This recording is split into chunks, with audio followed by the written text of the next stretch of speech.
Accessories are also divided into two categories: before the fact and after the fact. So before the fact is an abettor. Before the fact is an abettor. And accessory after the fact is harboring. 52A, general exceptions. Harboring. So accessory before the fact is the one who helps the principal in the first degree. Then class lo unnanu నాకు disturb చేయకు.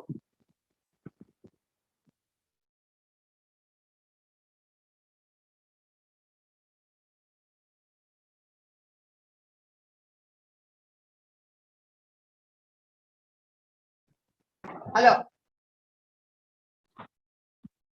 Speak call చేస్తాను class లో ఉన్నా. So accessories before the fact, and his role will be completed before starting the commission of a crime. Before starting the commission of a crime, the role of the accessory before the fact, that is an abettor, will be closes. And accessory after the fact is the one who helps the criminal, is called harbor under the Indian Penal Code, section 52A. So ఈ 4 రకాల్లోనే ఉంటారు. So మీరు అడిగింది abetment కాబట్టి third person వాడు అక్కడ వస్తాడు, accessory before the fact. So his role will be completed before the commission of a crime. Suppose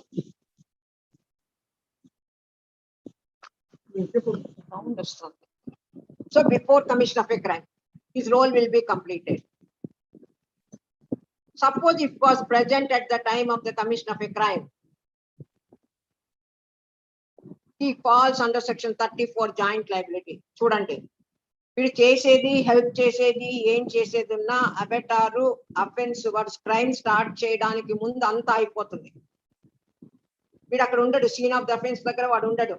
ఒకవేళ ఉంటే వాడు జాయింట్ లైబిలిటీ కింద వస్తాడు, section 34. Is not an abettor. So this is the అంటే ఈ background కనుక మీకు తెలిస్తే then we can go and explain to the what is an abatement. Okay, here we have the stages of the crime. What is the stages of the crime? Intention. First he has to form an idea, then he has to prepare, then he has to done some act towards the commission of a crime, that is an attempt, and if he succeeded, crime will be completed.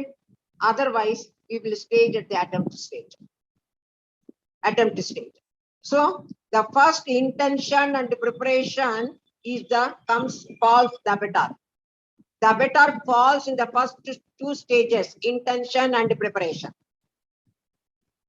Attempt, the principal in the first degree, that is the person who himself commit a crime, and the person who joins with others and commit a crime, they fall in the third stage of attempt. And the harbor falls after the completion of a crime, fourth stage. అర్థమవుతుందా? Crime లో 4 stages ఉన్నాయి. ఇప్పుడు crime అంటే మనకి general principles కనుక తరోగా మనకు idea ఉంటే essential elements, stages, parties. Essential elements ఏంటంటే physical act, mental element, consequence, అవి ఎలిమెంట్స్. స్టేజెస్ ఏంటి? స్టేజెస్ అంటే ఇంటెన్షన్.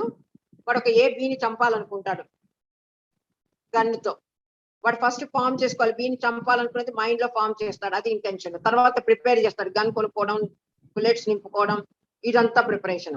థర్డ్, వాడి దగ్గరికి వెళ్ళి ఏం చేస్తాడు, అటెంప్ట్. పుల్లింగ్ ద ట్రిగర్ కూడా చేస్తాడు, కానీ అది కనుక వాడికి తగలకుండా పక్క నుంచి దూసుకెళ్లడమో, చేతికో ఎక్కడో తగిలి చిన్న ఊండు జరిగితే అటెంప్ట్ స్టేజ్. వాడు చచ్చిపోతే కంప్లీషన్ ఆఫ్ ద క్రైమ్. ఇది 4 స్టేజెస్. ఇప్పుడు అబెటార్ ఎక్కడ వస్తాడు? అబెటార్ ఫస్ట్ 2 స్టేజెస్ లో వస్తాడు. ఎందుకంటే క్రైమ్ ఎక్కడ స్టార్ట్ అవుతుంది? థర్డ్ స్టేజ్ అటెంప్ట్ లో స్టార్ట్ అవుతుంది. థర్డ్ స్టేజ్ అటెంప్ట్ లో క్రైమ్ చేయడం అనేది స్టార్ట్ అవుతుంది. కాబట్టి అటెంప్ట్ స్టేజ్ కు ముందు 2 స్టేజ్ లో అబెటార్ ఉంటాడు. అంటే వాడు అయితే ఇంటెన్షన్ ద్వారా ఇన్స్టిగేట్ చేస్తాడు, అయితే ప్రిపరేషన్ వాడికి ఏదైనా సహాయం చేస్తాడు, అక్కడ అయిపోతుంది. సో అటెంప్ట్ స్టేజ్ లోకి వచ్చేసరికి ఎవరు వస్తారంటే principal in the first degree and principal in the second degree వాళ్ళు వస్తారు. హార్బరింగ్ ఎప్పుడు వస్తాడంటే క్రైమ్ కంప్లీట్ అయిన తర్వాత 4th స్టేజ్ తర్వాత హార్బరింగ్ వస్తాడు. క్లియర్ గా ఉందా రామిరెడ్డి? yes madam, clear. అందరికి క్లియర్ అయింది. అందుకే నీకు బ్యాక్గ్రౌండ్ తెలిస్తే అబెటార్ ఏంటి, వాడి రోల్ ఎక్కడ వస్తుంది, వాడు ఎక్కడ ఎండ్ అవుతాడు తెలిస్తే మన అబెట్మెంట్ లోకి వెళ్ళచ్చు. Okay, now A instigates B to murder X. A instigates B to murder X. C encourages B by saying maro maro. B puts a lathi into his hand. B here kills X. B kills X. So who is the principal in the first degree? B. Ever actual crime చేసింది B. So B is the principal in the first degree. The person who put the lathi into the hand, lathi వాడి చేతిలో పెట్టాడు T. The person is joint liability. Section 34. And A and C are the abettors. ఎందుకంటే encourage చేశాడు, instigate చేశాడు, X ని చంపు అని చెప్పాడు, C కూడా మారో మారో అని ఎంకరేజ్ చేశాడు, వాళ్ళ అబెటార్స్. T ఏమో లాఠీ చేతిలో పెట్టాడు కాబట్టి జాయింట్ లైబిలిటీ. B చంపాడు కాబట్టి principal in the first degree. E help చేశాడు కాబట్టి వాడిని తీసుకెళ్లి దాచేయడం, వారికి హెల్ప్ చేశాడు కాబట్టి క్రైమ్ చేసిన తర్వాత హీ వాజ్ హార్బరింగ్. అంతే, ఈ నాలుగిట్లోనే ఎక్కడొక్కడ ఫిట్ అవుతాడు కానీ క్రిమినల్ ఇంకొక చోట లేదు. ఈ 4 stages. Okay, now will go to the abetment. I think you followed it. Section 107. Section 107 of the Indian Penal Code defines abatement. Defines abatement. So here they explains 3 types of abatement. The definition given in the section is general. So there are 3 kinds of abatement. Abatement can be done by instigation. Abatement can be done by conspiracy. Abatement can be done by intentional aid. 107 defines abatement, that is in general. Abatement can be done according to section 107, 3 ways an abatement can be done: instigation, conspiracy, and intentional aid. Now let us take what is abatement by instigation. Instigation means the act of inciting others to do the act, wrongful act. ఇంకొకటి చేత చేయించడం. Instigation అంటే ఇంకొకటి చేత wrongful act చేయించడం. Means inciting another. Instigation means inciting another. One may commit the commission of an offense by counseling, by suggesting, by encouraging, by procuring, or commanding another to do that. చూడండి ఎన్ని రకాలు ఉందో. Council చేయొచ్చు, అది instigation. Suggest చేయొచ్చు, encourage చేయొచ్చు, procuring చేయొచ్చు, commanding. These are all falls under the definition of instigation. Correct గా చెప్పాలంటే instigation means to actively suggest or stimulate. అంటే వాడి యాక్టివ్ రోల్ ఉండాలి, అబెటార్కి యాక్టివ్ గా ఉండాలి. నీ ఏ వచ్చి నేను చంపుతాను పీనట, నీ చావు నువ్వు చావు అన్నాడు అనుకో, హీస్ నాట్ అన్ అబెటార్. నీ ఇష్టం వచ్చినట్టు చేసుకోపో అన్నాడు అనుకో, is not an abettor. What is required? There must be some active suggestion or active stimulation ఉండాలి. ఈ యాక్టివ్ సజెషన్ ఆర్ స్టిమ్యులేషన్ ఎలా ఉండాలి? By any means or language. By any means or language, or direct or indirect. So it may take any form of express solicitation or of hints or encouragement, or to goad, or to provoke, or to urge, encourage. Evaina vasta instigation. So the word instigation is a very wide. Instigation is maybe direct or indirect. When it is direct, when one commands, counsels, or encourages. Instigation there. For instance, A orders his servant to beat C. Tana servant cheppadu C neli kottira ani. A would be liable for instigating B to beat C. So A is an abettor. So here the law does not require particular form of instigation. ఒకటి ఇలానే ఉండాలి అని లా చెప్పట్లా. It can be any form. That it may be either words or by conduct also. Conduct ఏంటి? సైగా ఏసేయండి. That is also a abetar. అదేంటంటే నేను note చెప్పి చెప్పలేదండి అంటే your sign, hint would also amount to the abatement. Provoking. నువ్వు అంత పెద్ద మనగాడివా, నువ్వు నీ వల్ల అవుతుందా, నీకే ఒకవేళ ప్రవోక్ చేయడం, నీకేం చేత అవుతుంది అని. So anything, no, there is no particular form. The law does not require that instigation should be in a particular form, or that it should be only in the words, or maybe the conduct. A mere gesture to beat, or mere offering the money by an arrested person to the police who arrest him amounts to the instigation. Offering a bribe to the police officer not to arrest is an abetar. లంచాలు ఇచ్చే వాళ్ళందరూ అబెటార్సే, encourage చేసే వాళ్ళంతా. So the offer any bribe to the public servant also falls under this category. So we said from all this it clearly shows that actual words are not necessary. So the prosecution need not prove the actual words. Explanation 107. It also says a form of instigation. ఇది కూడా instigation అంటే ఏంటో చెప్తోంది. Explanation 1 of 107 instigation ఏంటో చెప్తోంది. Instigation may be constituted willful misrepresentation or willful concealment of a material fact by one who is bound to disclose it. ఎవడైతే bound అయి ఉన్నాడో, డిస్క్లోజ్ చేయాలి, చెప్పాలని ఉన్నాడో, ఆ బాధ్యత ఎవరి మీద అయితే ఉందో వాడు మిస్రెప్రజెంట్ చేస్తున్నాడు. దేనికి సంబంధించి? Material fact. పక్క పక్కన చాలా ఫ్యాక్ట్స్ ఉంటాయి, చిన్న చిన్న ఫ్యాక్ట్స్, అవి కాదు. Material fact. What is the material fact అంటే కేసుకి అదే హార్ట్. పోలీస్ ఆఫీసర్ వచ్చాడు, police officer receives an orders from the court of justice to arrest the X. What is the material fact? Arresting the X is the material fact. Suppose the police officer went to the village and he make an inquiries who is the X. The C, knowing that who is the X, but tells X or tells, but still shows the Y to be the X. Arrest అనేది material fact, దానికి సంబంధించి misrepresent చేస్తున్నాడు C. X ని arrest చేయాలి, X ఎవరు అంటే వైని చూపెట్టి ఎక్స్ అంటున్నాడు. So C is instigated the police officer to arrest Y, so C is an abettor. Similarly wilful concealment, ఇదే ఇలస్ట్రేషన్ తీసుకోండి. The police receives an orders to arrest the X. He went to the village, he made an enquiries. X ఎక్కడున్నాడు? C పక్కనే ఉన్నాడు. The police asked the C who is X, where is he? He said, I do not know. Willful concealment. He is bound to disclose the fact to the police officer if he knows. మనకి ఇప్పుడు తెలియకపోతే చెప్పాల్సిన అవసరం లేదు. Once if he knows, we are bound to disclose the facts to the police officer, which he did not do. One, either willful misrepresentation or willful concealment. So it is also amount to the abatement. It is also amount to the abatement. But mere omission to bring to the notice of the higher authorities offences committed by the other person, it does not amount to the abatement. It does not amount to that. What about the mere presence?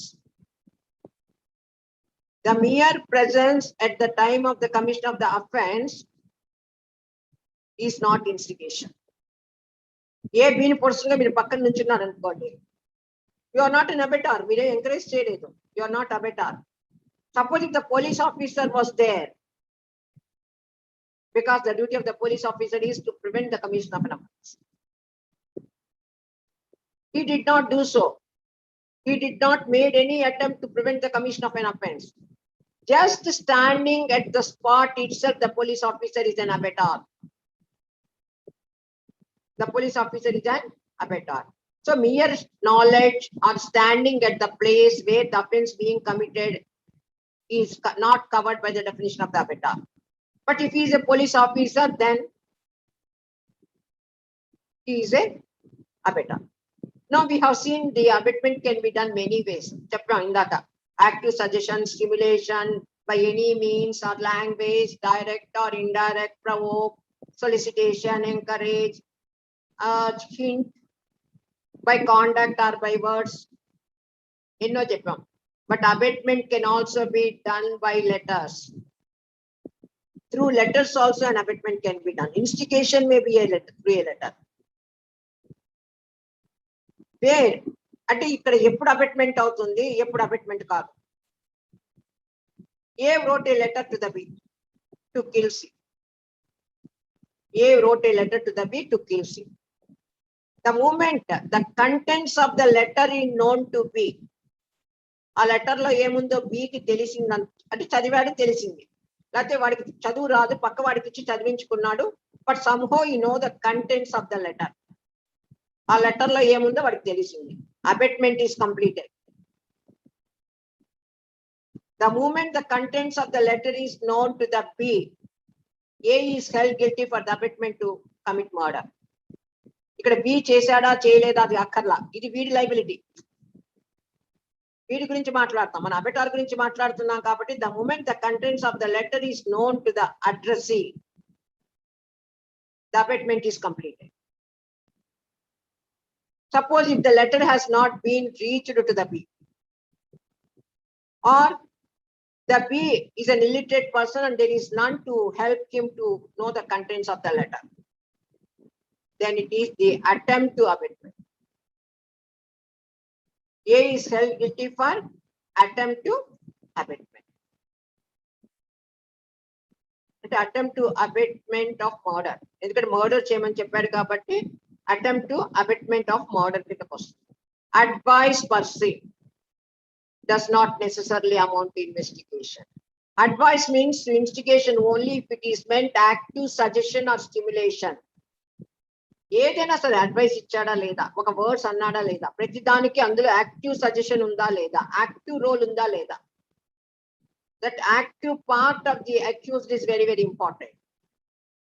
Active part లేకుండా నీ ఇష్టం వచ్చినట్టు నువ్వు చేసుకో, అదే కుదరదు అనమాట.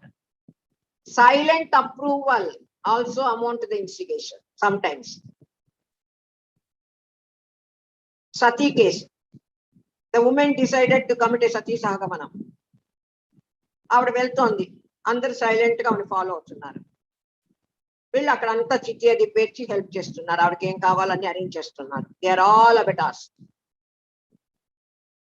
They are all abettors. Silent approval has the effect of inciting or encouraging the offense, would amount to the abatement. వీళ్ళైతే ఆమె చేసుకుంటా అన్నప్పుడు ఆపకుండా సైలెంట్ గా ప్రొసీడ్ అవుతుంటే, వీళ్ళు అక్కడ ఆవిడకి ఏం కావాలో అరేంజ్ చేస్తుంటే, they are all abettors. Now, a person has instigated for one offense, but he committed another offense.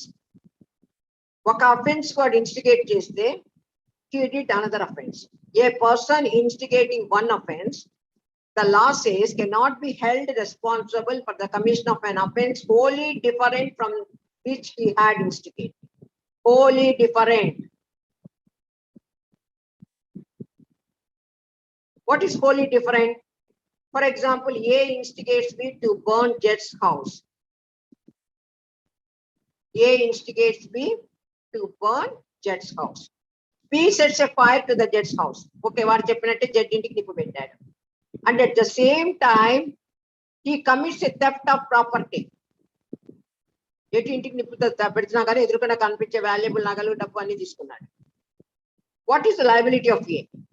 Here the liability of A is only for setting the fire to the Jet's house, but not for theft, because theft is totally a different offense. Connection లేదు దానికి దీనికి. అలా కాదు, ఇప్పుడు ఇంకొక రకంగా చెప్తా. A instigates me to burn Jet's house, నిప్పు పెట్టాడు, accordingly he set the fire. But one of the inmate or the baby, ఒక ముసలివాడు పిల్లాడు ఉంటే కాలి చచ్చిపోయాడు. Then A is held guilty, because causing the death of any person inside the house is the probable consequence of the act abetted. ఆ word వాడతాడు అబెటార్ లో, probable consequence. మీరు చూడాల్సింది ఏంటంటే, ఈ వాడు ఇన్స్టిగేట్ చేయమని ఒకటి, ఇంకొక అఫెన్స్ కూడా వచ్చింది, రిజల్ట్ వచ్చింది. ఈ offence probable consequence of the act అబెటెడా కాదా అన్నది చూడాలి. If the offence is the probable consequence of the act abetted, then the abettor is liable. ఇప్పుడు రెండు ఎగ్జాంపుల్స్ ఉన్నాయి. జట్టింటికి నిప్పు పెట్టమన్నాడు, నిప్పు పెట్టాడు. ఒక దాంట్లో థెఫ్ట్ చేశాడు, అందులోంచి రాలా. theft అనేది totally different transaction. This is totally a different transaction and it is not flow from the act which A was abetted. A abet చేసి నుంచి flow అవ్వలా. Theft is total. కానీ అందులో ఆ ఇంట్లో ఉన్న వాళ్ళు ఎవరో చనిపోవడం అన్నది it is the flow from the act abetted. దాంట్లో నుంచే వచ్చింది. నేను చెప్పలేదు, నేను ఎవరు ఉట్టి ఇంటికి నిప్పు పెట్టుకున్నా అంటే నిప్పు పెట్టేటప్పుడు ఎవరైనా చచ్చిపో ఛాన్స్ ఉంది, ప్రాబబుల్ కాన్సిక్వెన్స్ ఉంది. So for the second one, the abettor is held responsible. That is the whether there was a probable consequence or one has to. Now A commands B to kill C. Before the B going to kill, A had changed his mind. A has changed his mind. Whether he is guilty for abatement or not, and he has to inform the same to the B about his change of mind. వద్దు చంపకు, నేను మనసు మార్చుకున్నాను, వాడిని చంపకొని చెప్పాలి.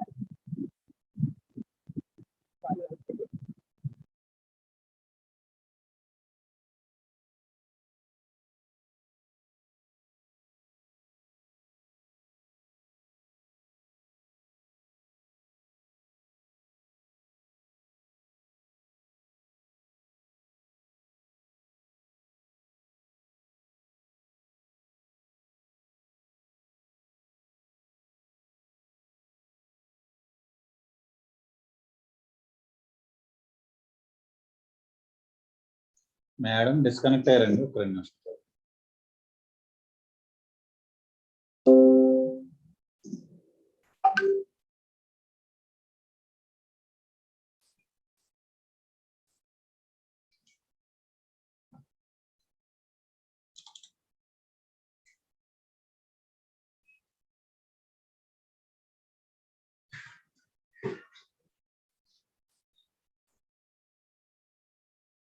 Madam disconnect అయ్యారండి, ఒక 2 నిమిషాలు.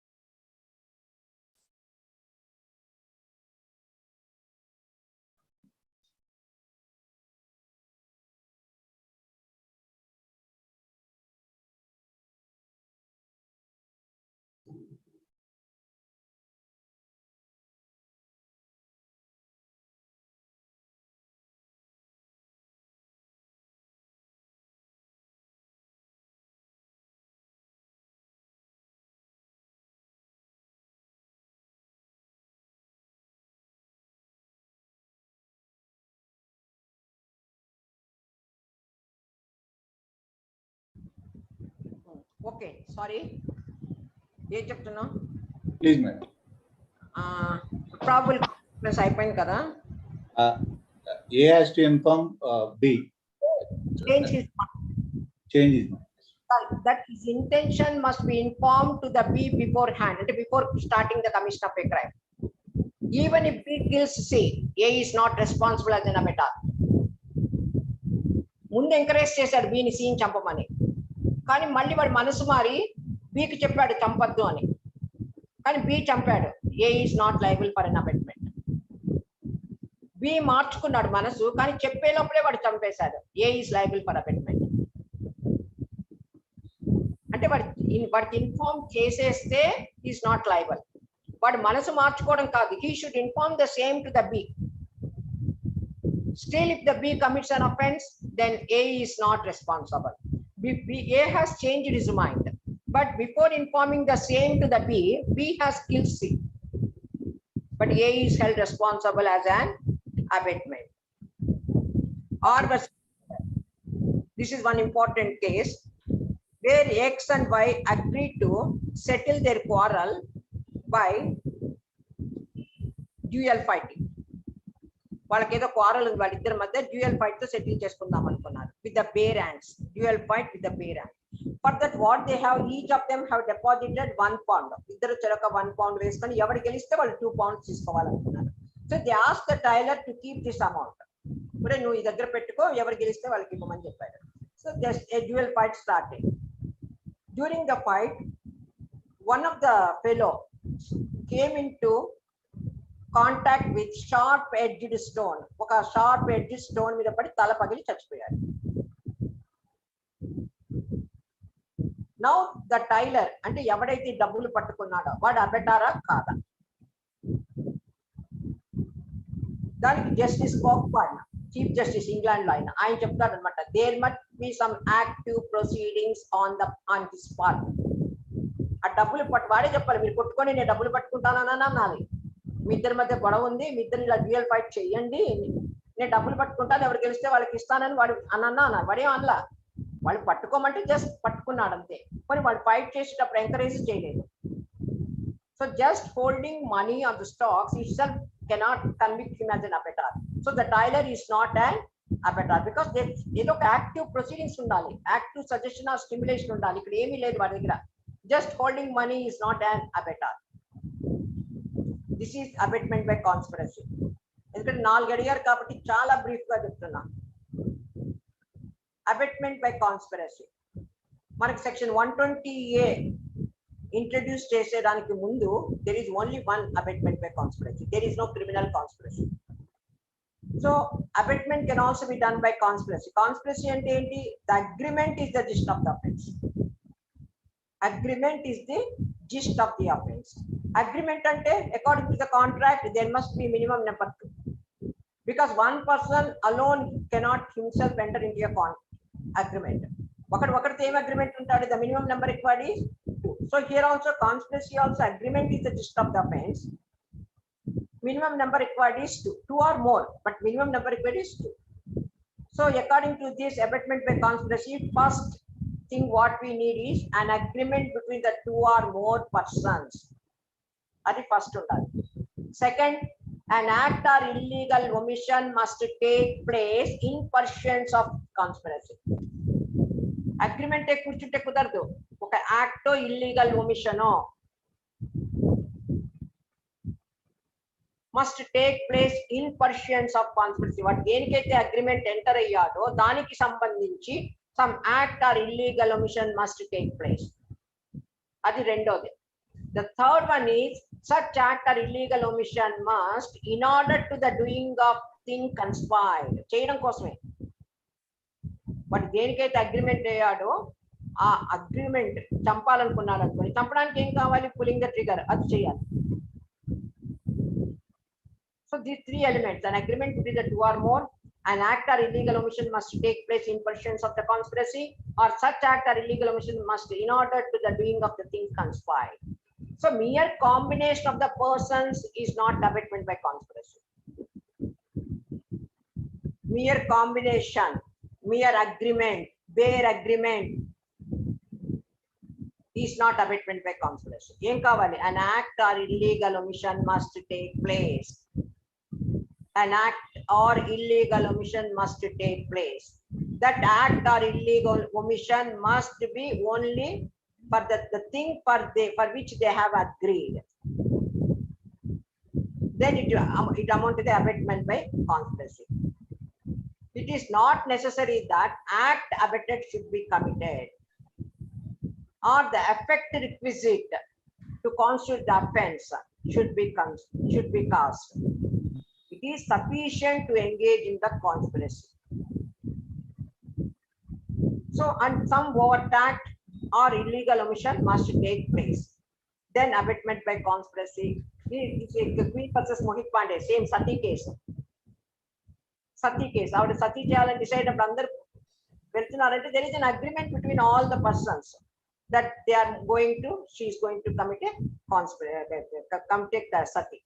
So abatement by conspiracy కూడా వస్తుంది సతీ కేసులో. ఎప్పుడు వాళ్ళంతా నేను డిసైడ్ చేసుకున్నా, నేను సతీ సగమని చేస్తా అంటే ఓకే చేసుకోమని వాళ్ళందరూ అగ్రిమెంట్ ఒప్పుకుంటే there is a conspiracy also. Now abatement by aid, third way of abatement. The third way of abatement is by intentional aiding the doing of a thing of an act or illegal omission. So there was an explanation 2. Explanation 2 ఇక్కడ చదవాలి. Explanation 1 ఏమో instigation లో చదవాలి, Explanation 2 ఇక్కడ చదవాలి. If you read class 3 along with the explanation 2, you will get 4 essential ingredients. Explanation 2, class 3 of abetment 2 కలిపి చదివితే మీకు 4 వస్తాయి. Aid must be actually affected by means of act or illegal omission. సహాయపడాలి. ఆ principal in the first degree ఎవరైతే నేరం చేస్తాడో principal in the first డిగ్రీకి సహాయపడాలి. ఎలా సహాయపడాలి? ఒక పని చేస్తూ కానీ ఒక పని చేయకుండా, act or illegal omission. By doing an act or illegal omission. మీకు అంటే నాకు 2-3 క్లాసులు చెప్పా, అటు గుంటూరు వాళ్ళకి ఇంకొకళ్ళకి ఇన్స్టిట్యూషన్ వాళ్ళకి. యాక్ట్ ఆర్ ఇల్లీగల్ omission చెప్పానా మీకు? చెప్పలేదా? అందుకే అంత కన్ఫ్యూజ్ గా ఉంది, ఎవరికి ఏం చెప్పానో నాకు అర్థం అవట్లా. యాక్ట్ అన్నది ఫిజికల్ యాక్ట్ అన్నాం. ఎసెన్షియల్ ఎలిమెంట్స్ లో మనకి ఫిజికల్ యాక్ట్ ఉంది. యాక్ట్ అంటే ఏంటి? ఫిజికల్ యాక్ట్ అంటే అన్ని యాక్ట్స్ కాదు, ఓన్లీ ప్రొహిబిటెడ్ యాక్ట్స్, అంతే కదా. దొంగతనం చేయొద్దు, మర్డర్ చేయొద్దు, సో ప్రొహిబిటెడ్ యాక్ట్ అని ఉండాలి. Along with the prohibited act omission is, అంటే క్రైమ్ ఏంటి? చెయ్యమన్న పని చెయ్యొద్దన్న పని చేసినా, చెయ్యమన్న పని చెయ్యకపోయినా ఇది క్రైమే. చెయ్యొద్దు అన్నారు, మర్డర్ చేయొద్దు, థెఫ్ట్ చేయొద్దు అన్నారు, చేస్తే అది క్రైమ్. చెయ్యమన్న పని ఏంటి?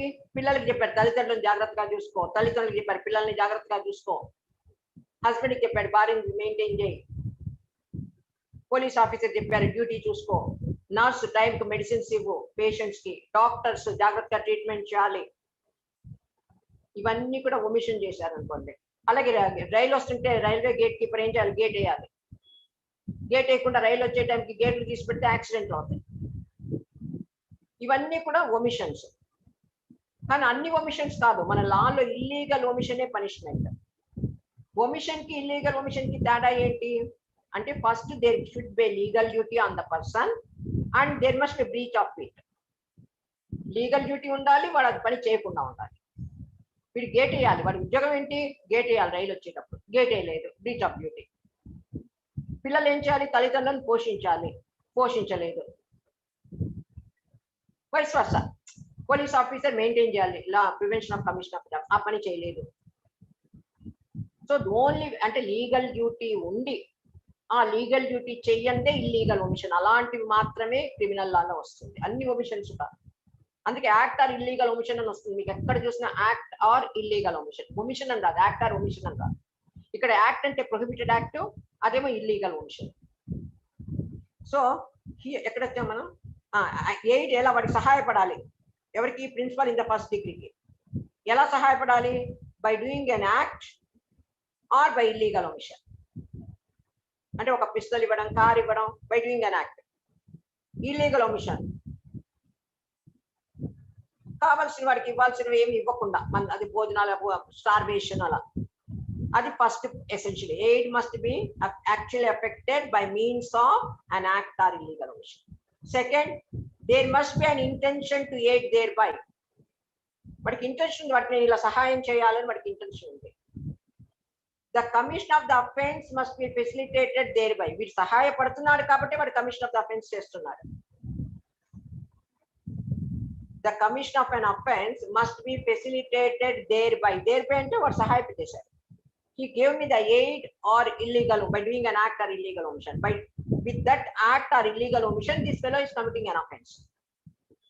And that act, fourth one, that act or omission must take place either prior to or at the time of commission of an offense. Act intended. ఈ సహాయం ఎప్పుడు చేయాలి? ముందే చేయొచ్చు, prior. ఇక ఈ పిస్టల్ తీసుకెళ్ళి మనకి కాల్చి చంపేసి ముందే ఇవ్వచ్చు. Or at the time of commission of an offence. A B ఇద్దరు వెళ్తున్నారు, ఏ చెప్తాడు బి, వాడిని కొట్టు అంటాడు సిని, సి వెళ్ళి కొడుతూ, బి వెళ్ళి సిని కొడుతూ ఉంటాడు, పిస్టల్ ఎగరేసి ఇస్తారు, వాళ్ళతో కాల్చి చంపేసేది. So aid may be given either prior to or at the time of the commission of the offence. So 4 ingredients. సహాయపడాలి వాడు by doing an act or illegal omission. అది ఇంటెన్షన్ గా చేయాలి, అంటే వాడు క్రైమ్ చేస్తాడు, నేను ఇలా సహాయపడితే వాడు క్రైమ్ చేస్తాడు, ఆ ఉద్దేశంతో ఇంటెన్షన్ ఉండాలి. వీడు చేసే సహాయం వల్లే వాడు అఫెన్స్ చేయగలుగుతున్నాడు. ఆ సహాయం ఎప్పుడు చేయాలంటే either prior to or at the time of the commission of the offence. ఈ 4 ఉంటే then he is held guilty for abettor. Third way. So Mere giving aid will not does not amount to the abatement of an offense. Mere aid. Intentionally aid, knowingly. వాడు వస్తాడు, వాడు వచ్చి నా మీ car ఇవ్వరా అంటాడు. అరే మనకు తెలిసిన వాడు ఫ్రెండ్స్ అది తీసుకొని ఇస్తాము. It is not intentional aid.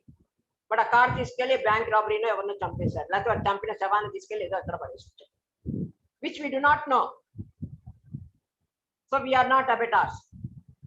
So the knowingly helping, ఇలా పొరపాటు చంపేశాను, ఆ బాడీ నేను తీసుకెళ్ళాను, నీ కారు ఇవ్వవా అంటే తీసుకొని ఇచ్చామనుకోండి, then his help is intentional aid.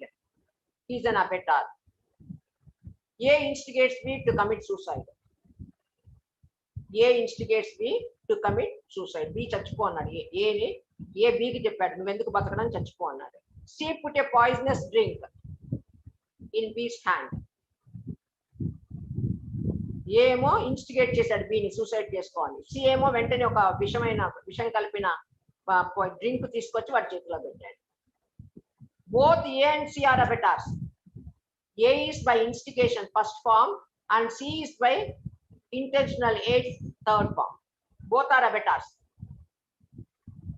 వాడు చేసే సహాయం డిఫరెన్స్. వాడు ఇన్స్టిగేట్ చేశాడు, వీడేమో సహాయం చేశాడు పాయిజనస్ గ్లాస్ చేతిలో పెట్టి. But both are abettors. A by instigation and C by intentional aid.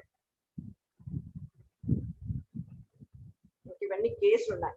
For example in the illegal marriage అంటే బైగమియస్ మ్యారేజ్, బట్ రెండోసారి పెళ్లి చేసుకుంటున్నాడు. The persons who are present to the marriage they are not abettors, but the priest who knowingly performs the bigamous marriage, తెలిసి పూజారికి తెలిసి వాడు రెండో పెళ్లి అని తెలిసి ఆ పెళ్లి చేస్తే హీ ఈజ్ అన్ అబెటార్. అలాగే కొంత అరేంజ్మెంట్ చేస్తారు కదా, బజార్కి అవి తెచ్చిపెట్టడం, ఇవి తెచ్చిపెట్టడం, వంటల దగ్గర, లేకపోతే ఈవెన్ స్క్రీన్ పట్టుకుంటారు పెళ్లి కూతురికి పెళ్లి కొడుకి. They are all abettors. Mere presence, మొదటి నుంచి చెప్తున్నాం, mere presence is not an abettor. They are not liable as an abettor. Mere presence, there must be some active role, then only they are held guilty. Because Malan case law, the accused held the screen during the performance of the marriage. Tara pattukuntaru kada parada, so they are held guilty for abetment. Similarly, వాడు దొంగతనం చేసి ఇంటికి వస్తాడు, వాడు దొంగ భార్య వాడికి రోజు అన్నం పెడుతూ ఉంటుంది. She is an abettor? No. Supplying necessary food to a person known to be engaged in a crime is not per se criminal. The wife is not an abettor. తొందరగా నాకు అన్నం పెట్టి నేను దొంగతనానికి వెళ్ళాలంటాడు, కంచెంలో అన్నం పెడుతుంది అనుకోండి, the wife is not an abettor. But the person who is going to do a crime on journey, crime చేయడానికి ఒక ఊరు నుంచి ఇంకో ఊరు వెళ్తున్నాడు, supplying food to that criminal is an abettor. నువ్వు వెళ్తున్నావు, ఈ ఫుడ్ ఉంచుకో, మధ్యలో నీకు ఆకలేసి తిందు దానిగా ఇచ్చారనుకోండి, they are abettors. The person who is waiting for an opportunity to commit the crime and supplying food that criminal is again is an abettor. Again is an abettor. So these are the three ways: instigation, conspiracy and intentionally. ఏంటి అప్పుడే 50 గంట అయిపోతుందా? ఇంత brief గా చెప్పిన బాబోయ్, మీరు 4 అడిగారు. 108 డీల్స్ విత్ ద అబెటార్. చాలా అసలు కేసులు టచ్ చేయట్లేదు, ఏం టచ్ చేయట్లేదు, ఓన్లీ పాయింట్స్ చెప్పుకుంటూ వెళ్తున్నా. ఇలా simple illustrations. Abettor 108, the liability of the abettor. There are 5 explanations. మనం ఇప్పుడు డెఫినేషన్ చూసాం, అబెట్మెంట్ అంటే ఏంటో, ఎవరు అబెటార్ అవుతాడు, ఎన్ని రకాలుగా అబెట్మెంట్ చేయొచ్చు అని. వాటి లయబిలిటీ ఏంటి? The liability is disclosed under section 108.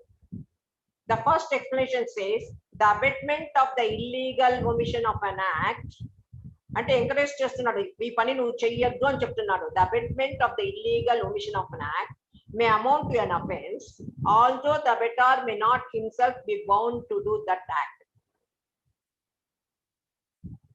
A is an abettor. He is not bound to do that act. చట్ట ప్రకారం వాడు చేసే అర్హత లేదు. He was not bound by law to do that act. But still, he will encourage the other person for illegal omission. ఆ పని చేయొద్దు అని. The abettor is held responsible. అంటే ఫర్ ఎగ్జాంపుల్ అరెస్ట్ ఎవరు చేయాలి? పోలీసు వాళ్ళే చేయాలి, మనం చేయడానికి లేదు. So I'm not bound to do that act. I'm not bound to do that act. Arrest చేసే అర్హత నాకు లేదు. But I will ask the police officer not to arrest X. Even though I'm not bound to do that act, I can make the police officer not to do that arrest, that is illegal omission, because if the police officer is bound to arrest the person. The person who instigates the police officer to do an illegal omission, that is, they are held guilty for an abettor. The liability of the abatement here. Explanation 2. To constitute the offense of abatement, it is necessary that the act abetted should be committed. Not necessary. Or that the effect requisite to constitute the offense should be caused. Example, A instigates B to murder C. ఇక్కడ B refuse చేశాడా, లేకపోతే చేసినా కానీ అవతల వాడిని చంపలేకపోయాడా? These are all irrelevant. Whether the act abetted, committed or not, or totally whether he refused it, or he made an attempt but he could not succeed. అదంతా వేరే విషయం. But abettor is liable. Abettor is liable for offense. అదేంటంటే వాడు చంపలేదు కదండి అంటే, వాడు చంపాడా చంపలేదా వాడి లైబిలిటీ వాడిది. వాడికి లైబిలిటీ ఫిక్స్ చేసేటప్పుడు వాడి గురించి ఆలోచిస్తాం. నువ్వు అబెటార్ నువ్వు ఎంకరేజ్ చేసావాడిని చంపమని, అయిపోయింది. నువ్వు వాడు చేయలేదు చేశాడు, అది వాడి విషయం. The abettor is liable. That is the second explanation. Third explanation, it is not necessary that the person abetted should be capable by law committing an offense. Who are the persons incapable to commit a crime? ఎవరు incapable? Crime చేయలేని వాళ్ళు ఎవరు? A child below the age of 7 years. Section 82. Section 82 of the Indian Penal Code says a child below the age of 7 years, absolute immunity, absolute privilege, no punishment. వాడికి ఎంత maturity of mind నుండి వాడు ఏం చేస్తున్నాడో వాడికి తెలిసినా సరే, ఒక్కసారి మీరు కోర్టులో at the time of commission of the offence he was a child below the age of 7 years, finish, no punishment. The child below the age of 7 years is incapable, and the child between the 7 and 12, ఈ 7 and 12 మధ్యకి వచ్చేసరికి 84 చెప్తుంది. వాడికి punishment ఉంటుందా ఉండదంటే basing upon his maturity of mind. అంటే వాడు చేస్తున్న పని, if he knows the nature and consequence of the act. కత్తితో పొడిస్తే వాడు చస్తాడు, ఇంటికి నిప్పు పెడితే ఇల్లు తగలబడుతుంది, ఆ nature and consequence of the act if he knows it, then he is liable. Suppose if the child between the 7 and 12, if he does not know the nature of and consequence of that, తెలియలేదు వాడికి, then he is not liable. So 7 లోపు ఉంటే అసలు punishment లేదు, 7 and 12 ఉంటే వాడికి basing upon the maturity of the mind, maturity of mind ఉంటే punishment ఉంటుంది, మెచ్యూరిటీ ఆఫ్ ద మైండ్ లేకపోతే పనిష్మెంట్ ఉంటుంది. A child about 12 years is always punishable. వాడి immature mind అయినా సరే, he is always punishable. So child is incapable person. Insane person, section 84, incapable person. Involuntary intoxicated. ఎందుకు చెప్తున్నానంటే involuntary intoxicated specific గా, voluntary intoxication is not excusable. వాడికి ఇష్టం లేకుండా బలవంతాన తాగించడం, కోకో కోలా అని చెప్పి వాడికి ఏదో తాగించేసేయడం, against will or without his consent. అలా ఇన్వాలంటరీగా వాడిని తాగించిన తర్వాత వాడు ఏ నేరం చేసినా కూడా వాడికి పనిష్మెంట్ లేదు. Involuntary intoxication is excusable, but voluntary intoxication is not an excuse. కానీ వాలంటరీ ఇంటాక్సికేషన్ ఎక్కడ ఎక్స్క్యూజ్ వస్తుందంటే, కొంచెం జాగ్రత్తగా వినండి. There are offenses of two types. One is offenses requires the specific intent, offenses which require the basic intent. Basic intent అంటే knowledge. Offenses which requires the specific intent. Murder ఉందనుకోండి, specific intent ఉంది, intention ఉండాలి. Suppose if that intention was absent, అప్పుడు కూడా punishment లేకుండా ఉండదు. He will be convicted to the lesser crime, అంటే murder నుంచి కల్పబుల్ హామిసైడ్ కి వెళ్తారు. ఇది కొంచెం ఇదిగా ఉంటుంది. Involuntary intoxication totally exempted from the punishment. అదే మీకు ఎట్లాంటి డౌట్ లేదు, అది కూడా ఏంటి against his will without his consent తాగించాలి. ఏ అఫెన్స్ చేసినా వాడికి పనిష్మెంట్ లేదు.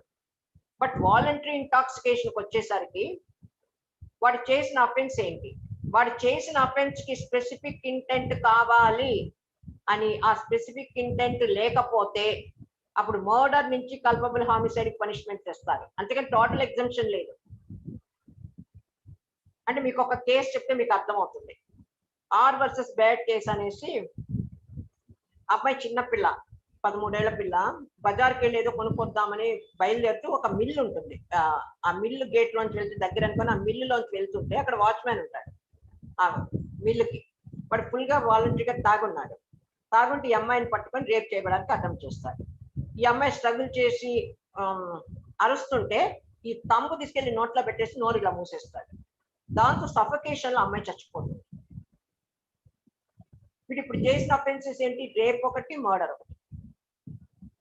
ఓకే, మర్డర్ కి స్పెసిఫిక్ ఇంటెంట్ ఉండాలి, అమ్మాయిని చంపాలన్న ఉద్దేశం ఉండాలి. కానీ మీకు ఇక్కడ అమ్మాయిని చంపాలని స్పెసిఫిక్ ఇంటెంట్ లేదు.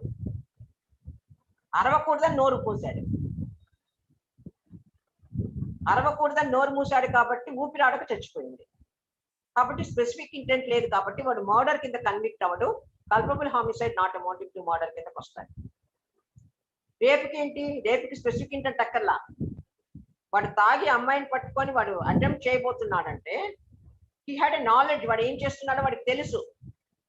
కాబట్టి రేప్ కి ఫుల్ అఫెన్స్ పనిష్మెంట్ పడుతుంది. So rape is a offence which requires the basic intent or the knowledge, where is the murder requires a specific intent which was absent. So in this way, incapable person is child below the age of 7 years, insane person, intoxicated person. వాళ్ళ ద్వారా offence చేయించాడు అనుకోండి better. ఒక పిచ్చివాడి కత్తి చౌతల వాడిని చంపు అంటాడు. So these incapable persons whatever the offence they have committed they are not held guilty. Total exemption from the punishment. But the abettor is held responsible. అదేంటి, వాడు చేసేది అఫెన్స్ కానప్పుడు నేను అఫెన్స్ ని ఎంకరేజ్ చేసినట్టు ఎట్లా అవుతుంది? వాడు చేసేది అఫెన్స్ అయితే కదా నేను అఫెన్స్ ని ఎంకరేజ్ చేసినట్టు అంటే nothing doing. The abettor is held responsible as if they had the same guilty intention or knowledge of the abetar, or the guilty intention or the knowledge, even sometimes by mistake of fact. అబెటార్ చెప్తాడు, అక్కడ హోటల్కి వెళ్ళినప్పుడు అక్కడ table మీద వాడు ఎవడో purse మర్చిపోయి అదేదో చేయి కడుక్కోవడానికి వెళ్ళాడు. వీడెళ్ళి చెప్తాడు ఒక చిన్న పిల్లాడు, నా పర్సు అక్కడ నుంచి తీసుకురారా అని. వీడికేంటి, వీడికి కాదని తెలుసు, వీడికి గిల్టీ డిసానెస్ట్ ఇంటెన్షన్ ఉంది. కానీ ఆ పిల్లాడికి ఏంటి, గుడ్ ఇంటెన్షన్, వాడదానికి నమ్మి చేస్తున్నాడు. So both have different intention and different knowledge. It is a mistake of fact on the part of the child, but still the child has not committed any offence, but the abettor is held responsible for committing the offence of theft. Explanation 4. Abatement of abatement by abatement. The abatement of an offense being an offense. The abatement of such abatement is also an offense. Abatement by abatement by abatement. ఎంత దూరమైనా A బిని instigate చేస్తాడు, B సిని instigate చేస్తాడు, C డిని instigate చేస్తాడు, అప్పుడు D వెళ్ళి ఈకి చెప్పి జడ్జిని చంపిస్తాడు. సో ఏబి ఒక అబెట్మెంట్, బిసి ఒక అబెట్మెంట్, సిడి ఒక abetment. So abetment by abetment by abetment. All are abettors and all are responsible. And last, explanation 5. It is not necessary to the commission of an offense of abatement by conspiracy. The abetter should consult the offense with the person who commits it. మీకు conspiracy అంటే మీరు Rajiv Gandhi murder case దృష్టిలో పెట్టుకుంటే మీకు చాలా clear గా ఉంటుంది. ప్రభాకరన్ ఎక్కడో శ్రీలంకలో ఉన్నాడు. ఇక్కడ నళినితో టచ్ ఉందా? నళినితో టచ్ లేదు ప్రభాకర్కి. ప్రభాకర్ ఇంకొకరితో చెప్పాడు, ఇంకొకటి అగ్రిమెంట్ ఎంటర్ అయ్యాడు, వాడల్ని ఇంకొకటి ఎంటర్ అయ్యాడు, వాడు వచ్చి నళినితో ఎంటర్ అయ్యి వాళ్ళ ఇంట్లో షెల్టర్ తీసుకున్నాడు. So there is no connection with the Prabhakar and the Nalini, not necessary. It is sufficient if he engages in the conspiracy is sufficient. So Nalini is engaged in the conspiracy, Prabhakar is engaged, Thane is also engaged in the conspiracy. All are held guilty for the entering into the agreement. ఒకళ్ళకొకళ్ళు తెలియాల్సిన అవసరం లేదు, ఏమి అక్కర్లేదు. ఎవడే పని చేస్తున్నాడో తెలియాల్సిన అవసరం లేదు. అందరూ ఎవరికి వాళ్ళు ఇద్దరు ముగ్గురు కలిసి ఏ స్టేజ్ కి ఆ స్టేజ్ వాళ్ళు అగ్రిమెంట్ లో ఎంటర్ అవుతూ రాజీవ్ గాంధీని చంపడానికి అగ్రిమెంట్ లో ఎంటర్ అయ్యారు కాబట్టి అందరూ కూడా కాన్స్పిరసీ కింద కన్విక్ట్ అవుతారు. అది చెప్తారు. It is not necessary to the commission of an offence of abetment by conspiracy that the abettor should consult the offence with the person who commits it. It is sufficient if he engages the conspiracy. Engage అయితే చాలు కాన్స్పిరసీలో. ఏ stage లోనా ఎక్కడైనా ఎవరితోనైనా conspiracy is completed. So this is an abetment, abettor liability and abetment. Okay.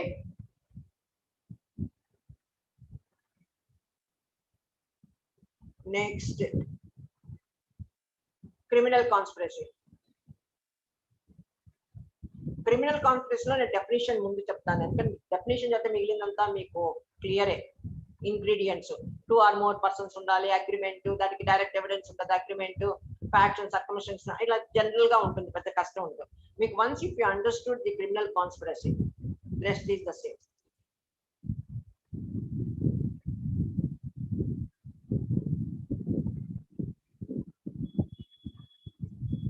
So this chapter consists of only 2 sections. 120A defines criminal conspiracy, 120B provides the punishment. Chapter 5th A inserted in the penal code in 1913. అంటే lord Macaulay రాసిన 1860 Indian penal code లో criminal conspiracy లేదు. 1913 లో దీన్ని introduce చేశారు. Conspiracy ఎన్ని forms ఉన్న Indian penal code మొత్తం మీరు తీసుకుంటే as a substantive offence under section 120A. Abetment by as a form of abetment, just no visa abetment by conspiracy is one of the form of abetment. So 107 లో ఉంది. To wage or attempt or abet the wage war, section 121 లో abetment ఉంటుంది. Involvement of certain offences such as assembling for the purpose of dacoity కొన్ని ఉన్నాయి. So మొత్తం ఇన్ని రకాలుగా ఉంది.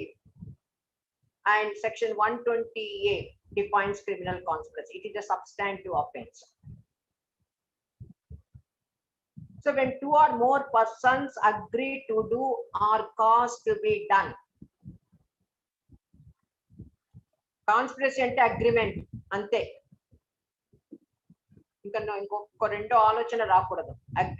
అగ్రిమెంట్ ప్రూవ్ చేయాలి కోర్టులో కూడా.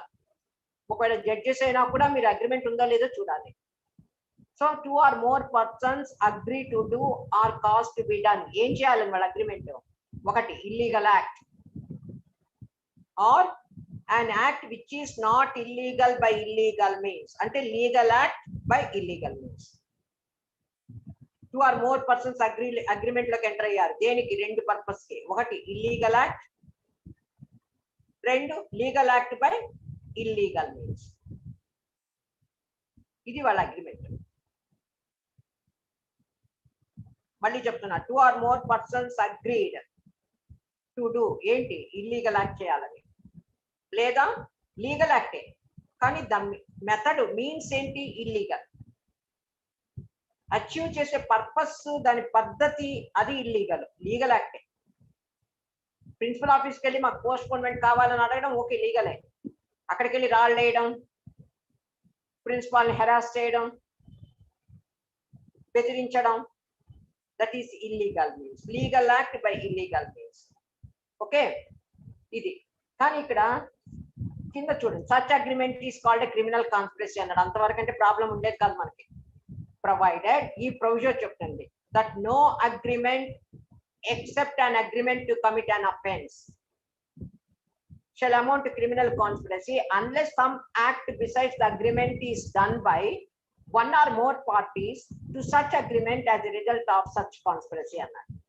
ఇప్పుడు మీరేం చేస్తారంటే ఇక్కడ ఈ except an agreement to commit an offence ఉంది, అది తీసేయండి. అది తీసేసి చదవండి. Provided that no agreement shall amount to criminal conspiracy unless some act besides the agreement is done by one or more of the parties. అంటే ఈ పైన agreement ఉందే, illegal act legal act agreement, ఆ అగ్రిమెంట్ క్రిమినల్ కాన్స్పిరసీ అవ్వదు. There must B ఒక act illegal omission ఏదో ఒకటి జరగాలి. అది కూడా అందరూ చేకల, ఒక 10 మంది అగ్రిమెంట్ ఎంటర్ అయ్యారు, 10 మంది చేకల, 1 or 2 ఏదో ఒక యాక్టో ఇల్లీగల్ ఒమిషనో చెయ్యాలి. దేనికైతే వాళ్ళు అగ్రిమెంట్ అయ్యారో దానికి సంబంధించి ఒక యాక్టో ఇల్లీగల్ ఒమిషనో చేస్తేనే కాన్స్పిరసీ అవుతుంది అని చెప్తాడు. మరి except an agreement to commit an offence ఏంటి? ఈ అఫెన్స్ ఎక్కడి నుంచి వచ్చింది మనకి అంటే, you go to the definition of illegal act. General except chapter 2 చెప్పాను కదా, ఇల్లీగల్ యాక్ట్ అక్కడ డిఫైన్ చేస్తారు. What is an illegal act? All offenses are illegal act. All prohibited acts are illegal act. All civil wrongs are illegal act. Illegal act lo 3. All offenses are illegal act. All prohibited acts are illegal act. All civil grounds are illegal act. 3 illegal act. అంటే ఇప్పుడు మొత్తం ఎన్ని వచ్చాయి మనకి conspiracy? మొదటి దానికి వెళ్తే agreement to do and illegal act అన్నారు. ఇల్లీగల్ యాక్ట్ లో 3 ఉన్నాయి. 4వది legal act by illegal means. అంటే agreement to do commit an offence, or agreement to do a prohibited act, or agreement to do a civil ground, or agreement to do a legal act by illegal means. ఇప్పుడు మనకి మొత్తం 4 conspiracy agreement లో 4 రకాలుగా వచ్చాయి. వాడు ఇప్పుడు provision చెప్పేది ఏంటి? Except an first the agreement to commit an offence, ఇది తప్పించి ఈ 3టికి agreement to commit a prohibited act, agreement to commit a civil grounds, legal act by illegal means, where agreement is not a criminal conspiracy. వాళ్ళ agreement అయినంత మాత్రాన అవదు. మరి ఏం కావాలి? There must be some act or illegal omission must be done by one or more parties, 1 or 2 parties in pursuance of such agreement. వాళ్ళు దేనికైతే agreement enter అయ్యారో దానికి సంబంధించి ఒక యాక్ట్ ఒక ఇల్లీగల్ ఒమిషన్ ఒకళ్ళో ఇద్దరో చేస్తేనే అది క్రిమినల్ కాన్స్పిరసీ అవుతుంది. కానీ where agreement itself is not an offence. మరి agreement to commit an offence ఏమవుతుంది? If it is an agreed to commit an offence, where agreement itself is a criminal conspiracy.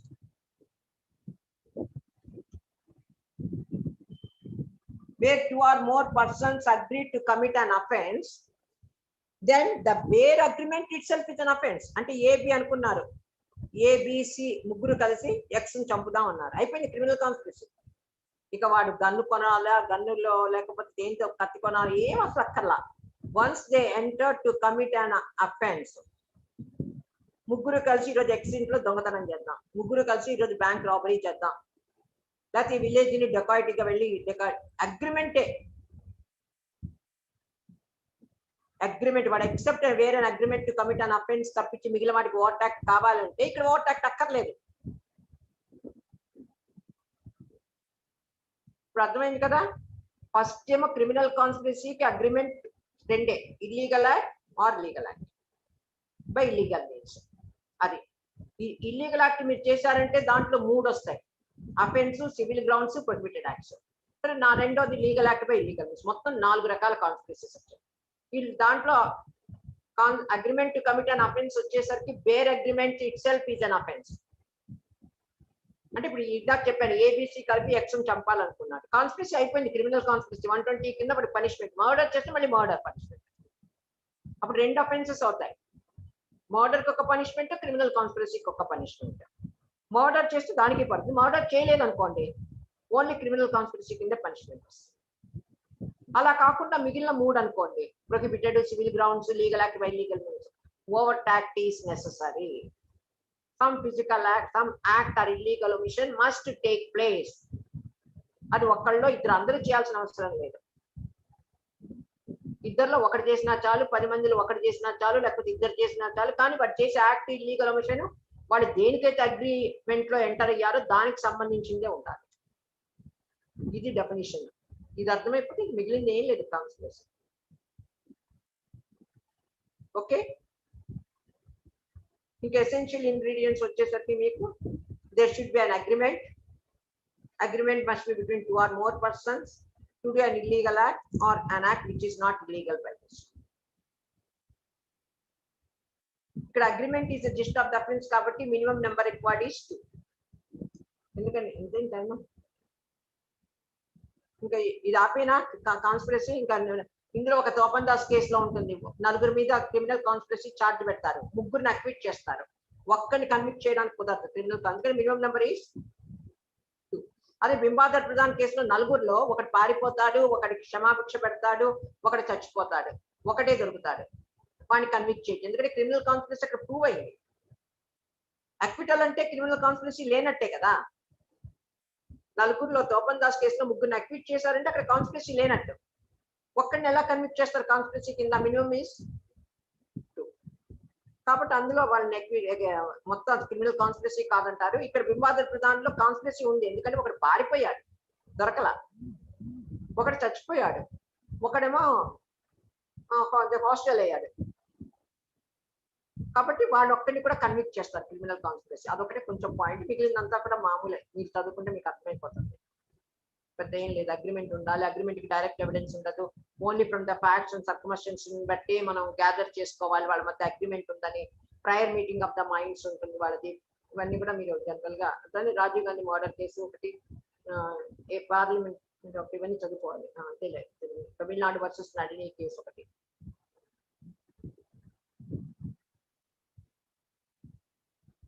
ఇంకొకటి ఏంటంటే ఈ case కొంచెం చూసుకుంటే మీకు అందులో అర్థమైపోతుంది. మీకు డెఫినేషన్ అర్థమైందంటే, మీకు ఎవరికైనా అర్థం కాకపోతే చాట్ బాక్స్ లో పెట్టి చూడండి, ఇంకొకసారి చెప్తాను, మీకు అర్థమైతే ఓకే.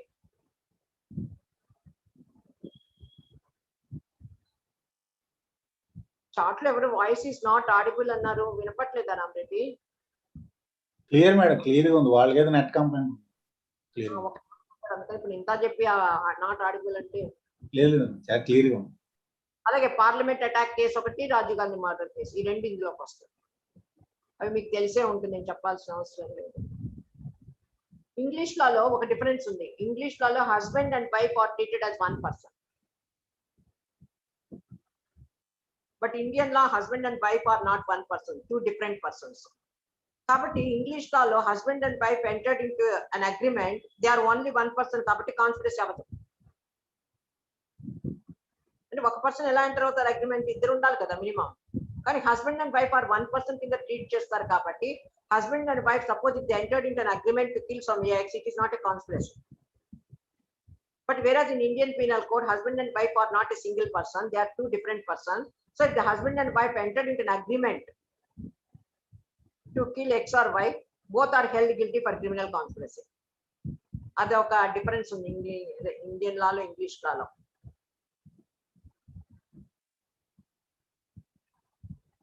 Okay.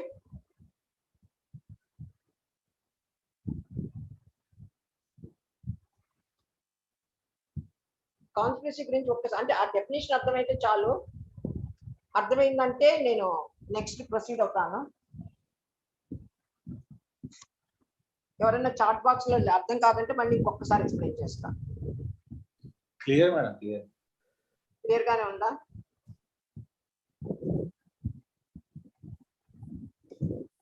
క్లియర్ అంటావా?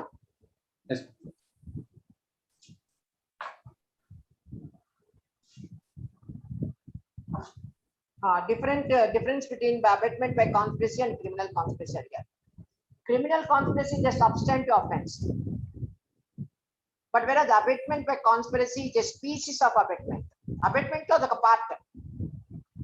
Antakani adi definition abetment 107 defines what is an abetment. Okati instigation or conspiracy intention. Abetment by conspiracy is a one of the form of instigation. It is the definition of abetment. It is a species of abetment, whereas criminal conspiracy is a substantive offense. And in criminal conspiracy, where there is an agreement to commit an offense, bare agreement itself is punishable. But abetment by conspiracy, bare agreement is not punishable. Some act or illegal omission must be done by one or more of the parties towards the conspired. Main two differences.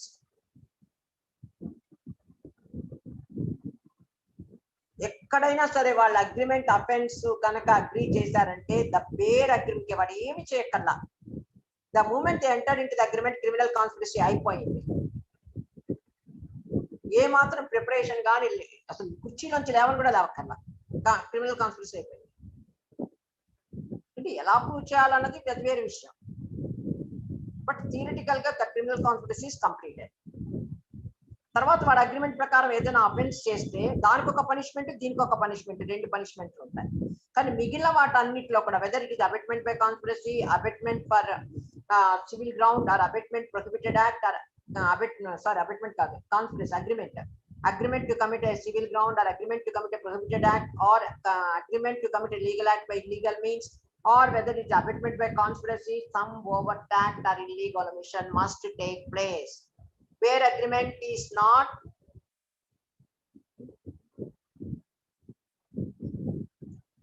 where agreement itself is not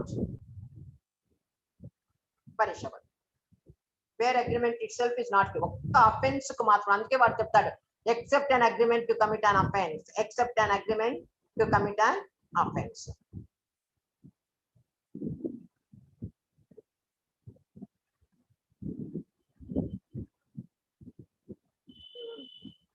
Some are asking why public authority sanction is necessary for criminal conspiracy and public authorities ki adi malli mana criminal procedure code vellali, adi totally different topics avutundi. Adi malli tarvata chuddam, mana inka deviate avtam manam. Okay na, shall I proceed to the criminal misappropriation of the property? Time అయిపోతుంది. Yes ma'am, please ma'am. Criminal misappropriation అన్న చెప్తాం. Please ma'am. 403 section deals with the dishonest misappropriation of the property. చాలా simple గా ఉంటుంది definition. Whoever dishonestly misappropriates or converts to his own use any movable property, అంతే. Dishonest గా misappropriate చేయడం కానీ convert to his own use any movable property, they are liable to be punishable. Description for extension fears or fine అవుతుంది. Illustrations కూడా ఇచ్చారు చూడండి, చాలా simple గా ఇచ్చారు. A takes the property belonging to Z out of జెడ్స్ position in good faith, believing at the time of he takes it the property belongs to himself. వాడు కనుకొని తీసుకున్నాడు. A takes the property belonging to Z out of Z's possession in good faith, believing. తీసుకునేటప్పుడు at the time of taking, criminal లాలో మీరు అన్ని కూడా ఏ provision ఇచ్చినా సరే you must prove at the time of, at the time very important. A child below the age of 7 years అన్నా, he must be below the age of 7 years at the time of commission of an offense. తర్వాత trial అంతా ఇస్తే 10 ఏళ్ళు 12 ఏళ్ళు 20 ఏళ్ళు వచ్చాయి అనుకోండి, but still at the time of commission of the offence he was 7, కాబట్టి అదే రూల్స్ ప్రిన్సిపల్స్ ఫాలో అవ్వాలి.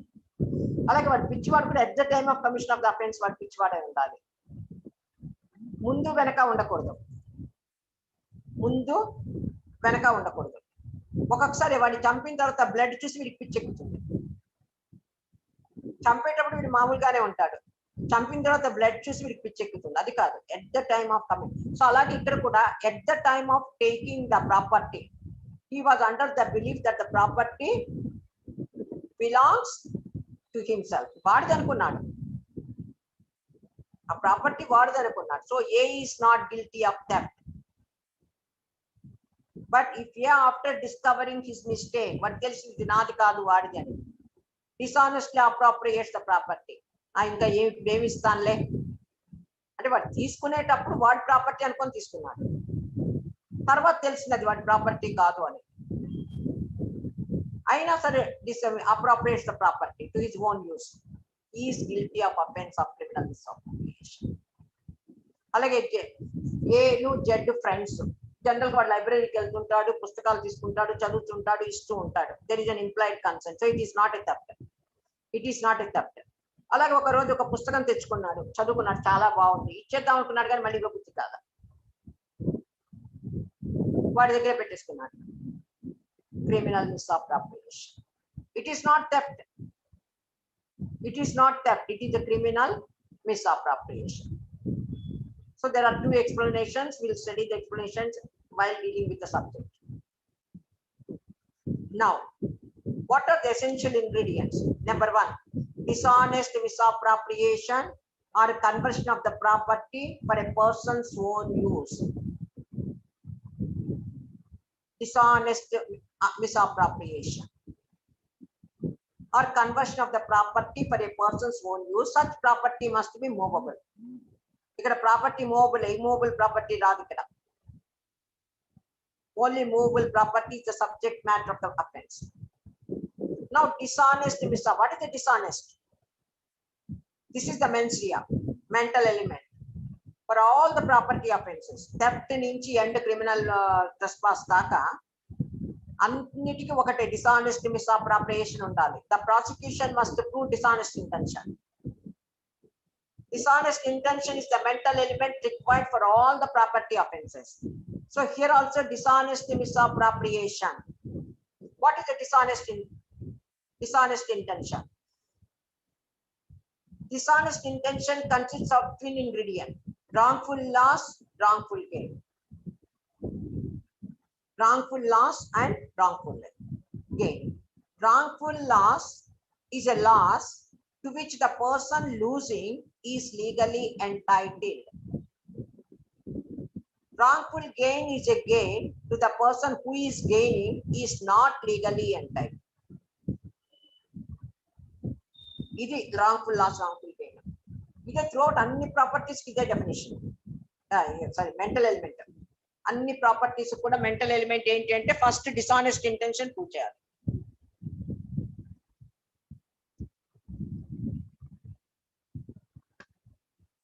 ఒక సింపుల్ ఎగ్జాంపుల్ చెప్తాను. మీ దగ్గర నుంచి నేను ఒక నెక్లెస్ కొట్టేశాను. మీకు లాస్, నాకు గెయిన్. మీ దగ్గర నుంచి నేను ఒక నెక్లెస్ దొంగతనం చేశాను. మీకు లాస్, నాకు గెయిన్. ఆ లాస్, మీ లాస్ రాంగ్ఫుల్ లాస్, నా గెయిన్ రాంగ్ఫుల్ గెయిన్. ఇదే కష్టపడి సంపాదించింది కాదు కదా, రాంగ్ఫుల్ గెయిన్. అంటే రాంగ్ఫుల్ లాస్ ఎప్పుడు అంటాం? wrongful loss is a loss to which the person is legally గా ఎంటైటిల్. ఆ నగ మీ దగ్గర ఉండడం లీగల్ గా మీరు ఎంటైటిల్. దానికి లీగల్ గా మీకు హక్కు ఉంది ఆ నగని మీ దగ్గర ఉండడం. Legal you are the person legally entitle to have that necklace, but you are losing. So that losing is wrongful loss. Gain, wrongful gain is a gain to which the person is not legally entitled. So these are the ingredients must be present in every property offenses. So here also dishonest misappropriation, conversion to own use. So dishonest intention is very essential. ఎప్పుడు ఉండాలి dishonest intention? So it is not necessary. Proper theft కనుకోండి, the dishonest intention must be present at the time of taking the property. Taking ఏముంటుంది? Initial గా movement ఉంటుంది. To move the property in order to take away. So movement is moving the property is the initial stage. So the dishonest intention must be present at the time of moving the property. Theft లో dishonest intention ఎప్పుడు ఉండాలి? General గా property మనం తీసుకెళ్ళాలి, వాడి position లోకి తీసుకోవాలన్నప్పుడు dishonest. కానీ taking కి కావాల్సింది ఏంటంటే ఫస్ట్ మూవ్మెంట్ ఉండాలి. Moving the article, moving the thing.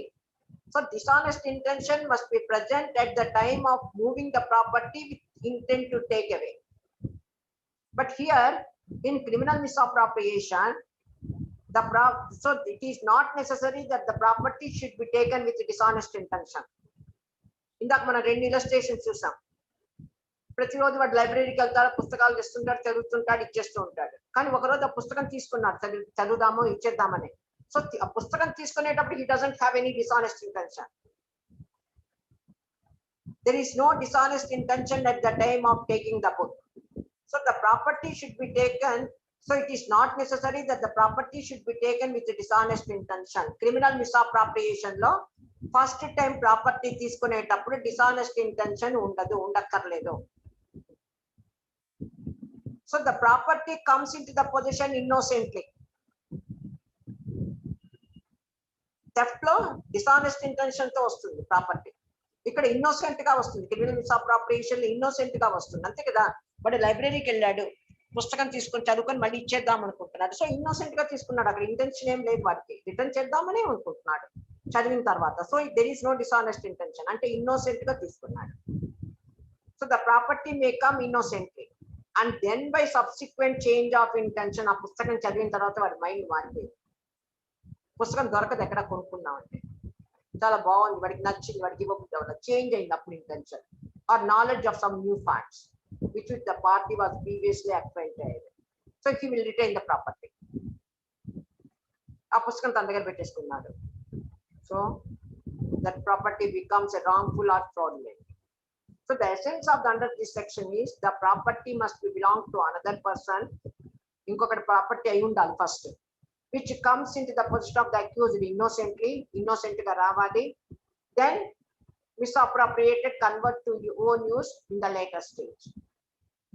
So there must be the actual conversion of the thing misappropriated accused.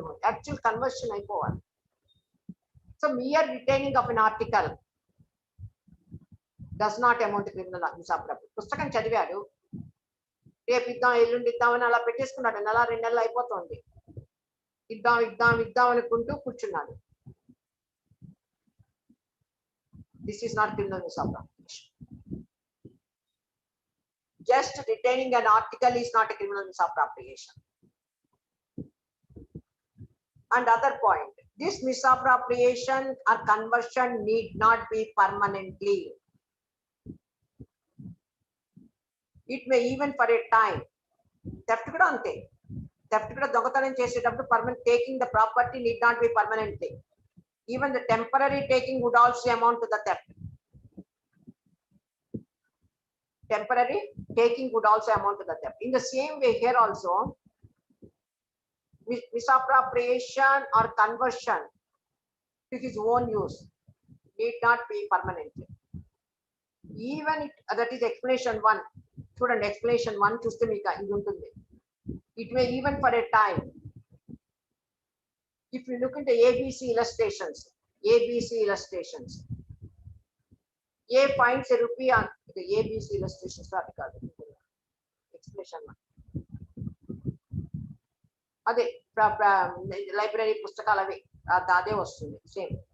So property తీసుకునేటప్పుడు వాడిది అనుకుంటాడు కానీ వాడిది కాదు. సో అవన్నీ కూడా దీనికి ఎందుకు టెంపరీ టైం బీయింగ్ వాడు మళ్ళీ రిటర్న్ చేసేయాలి ఆ ప్రాపర్టీ. ఫర్ ద టైమింగ్ నాది అనుకొని తీసుకుంటున్నాడు ఆ ప్రాపర్టీ, అంటే అది టైం పర్మనెంట్ కాదు, తర్వాత వాడికి తెలిసింది వాడిది కాదు అని. So he has to return it. Suppose if he return it, the time is also would amount to the criminal misappropriation. So temporary misappropriation or temporary conversion to own use would also amount to the criminal misappropriation. Okay.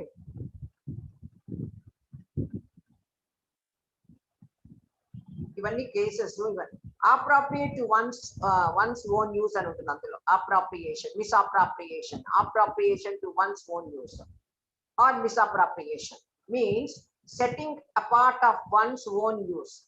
తీసి మనం use చేసుకోవడానికి మనం పక్కన పెట్టుకోవడం, అది దాని meaning. misappropriation అంటే setting apart for one's own use.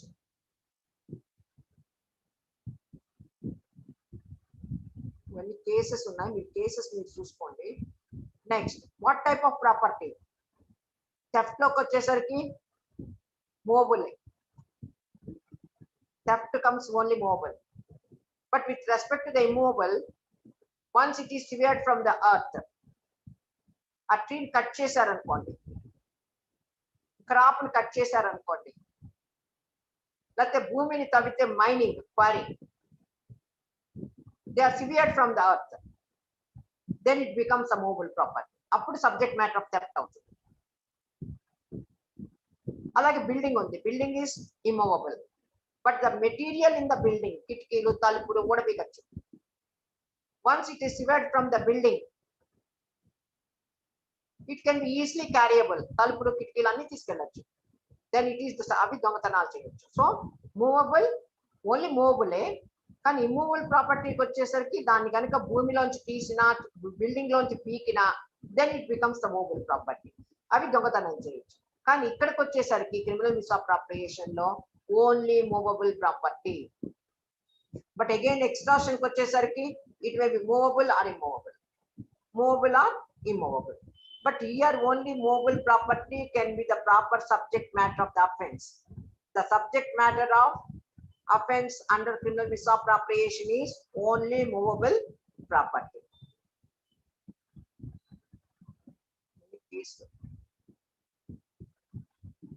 Where A is employed to collect money.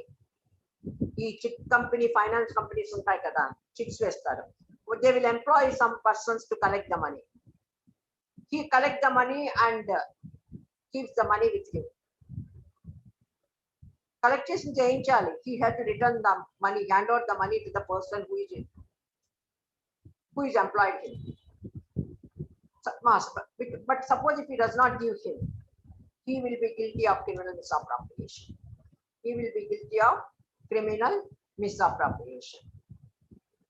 So the Ram Krishna case, the accused was a government servant. He employed to receive money on behalf of the government and pay it to treasury. Collect చేసి treasury కట్టాలి, వాడు government employee. Collect చేశాడు కానీ treasury కట్టలేదు. Criminal misappropriation. అలాగే ఇంకొకటి railway platform ticket ఉంటుంది. B and C ఏం చేస్తారంటే రైల్వే ప్లాట్ఫామ్ టికెట్ మనకు అందులో టోకెన్ డబ్బులు పెడితే మనకి టికెట్ వస్తుంది. వీడు ఒక డూప్లికేట్ కాయిన్ ఒకటి పెడతాడు. డూప్లికేట్ కాయిన్ పెట్టి రైల్వే టికెట్స్ వస్తాయి, వీళ్ళందరికీ అమ్ముతాడు అనమాట. తలా ఒకటి తీసుకొని వెళ్తాడు. సో ఇవన్నీ కూడా క్రిమినల్ మిస్అప్రాప్రియేషన్ కిందకే వస్తుంది.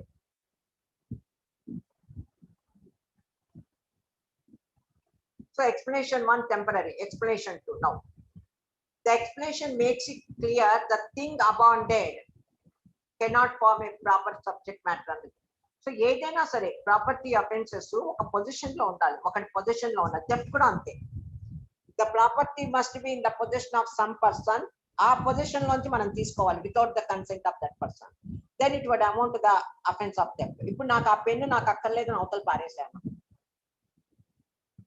లేదా నా దగ్గర ఉన్న ఏదో సెల్ ఫోన్ పాత పడిపోయి నాకు అక్కర్లేదు, అవతల అబాండెడ్. అబాండెడ్ ప్రాపర్టీ ఎవరు తీసుకున్నా కానీ that is not an offence of theft, that is not a criminal misappropriation.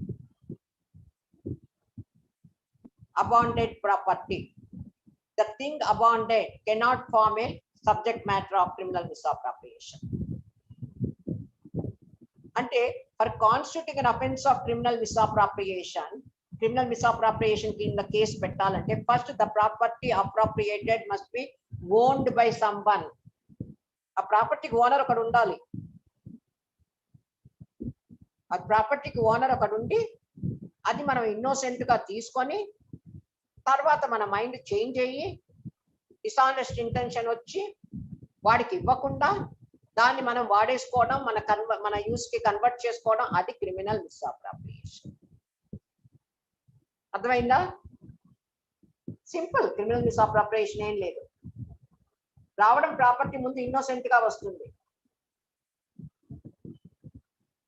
తర్వాత మైండ్ డిసానెస్ట్ ఇంటెన్షన్ ఫామ్ అవుతుంది, దాన్ని మనకి మనం వాడేసుకుంటాం. కాబట్టి డిసానెస్ట్ ఇంటెన్షన్ తర్వాత సెకండ్ స్టేజ్ లో వస్తుంది, ఫస్ట్ ఇన్నోసెంట్ గానే వస్తుంది. కాబట్టి అబాండ్ అంటే ఎవరితో దాని ప్రాపర్టీకి ఓనర్ అయి ఉండాలి. The abandoned property, if you taken that abandoned property, either it is not a criminal misappropriation nor a theft. Theft kuda kaadu, ఏది కాదు. ప్రాపర్టీ మస్ట్ బి, థెఫ్ట్ లో ఏమో ఓనర్ కాదు, థెఫ్ట్ లో ఓనర్ కాదు, పొజిషన్ ఉండాలి. ఓనర్ కూడా దొంగతనం దొంగ కింద మనం అరెస్ట్ చేయొచ్చు, కేసు పెట్టచ్చు. Owner can also held guilty for the offence of theft of his own property. కాబట్టి అక్కడ పొజిషన్ ఓనర్ కాదు. ఇక్కడేమో the property must be owned by somebody. ఎవరి దగ్గర ఉండాలి, అది మనం ఇన్నోసెంట్ గా తీసుకోవాలి, తర్వాత మన మైండ్ చేంజ్ అవ్వాలి, డిసానెస్ట్ ఇంటెన్షన్ స్టార్ట్ అవ్వాలి, మనం దాన్ని వాడుకోవాలి.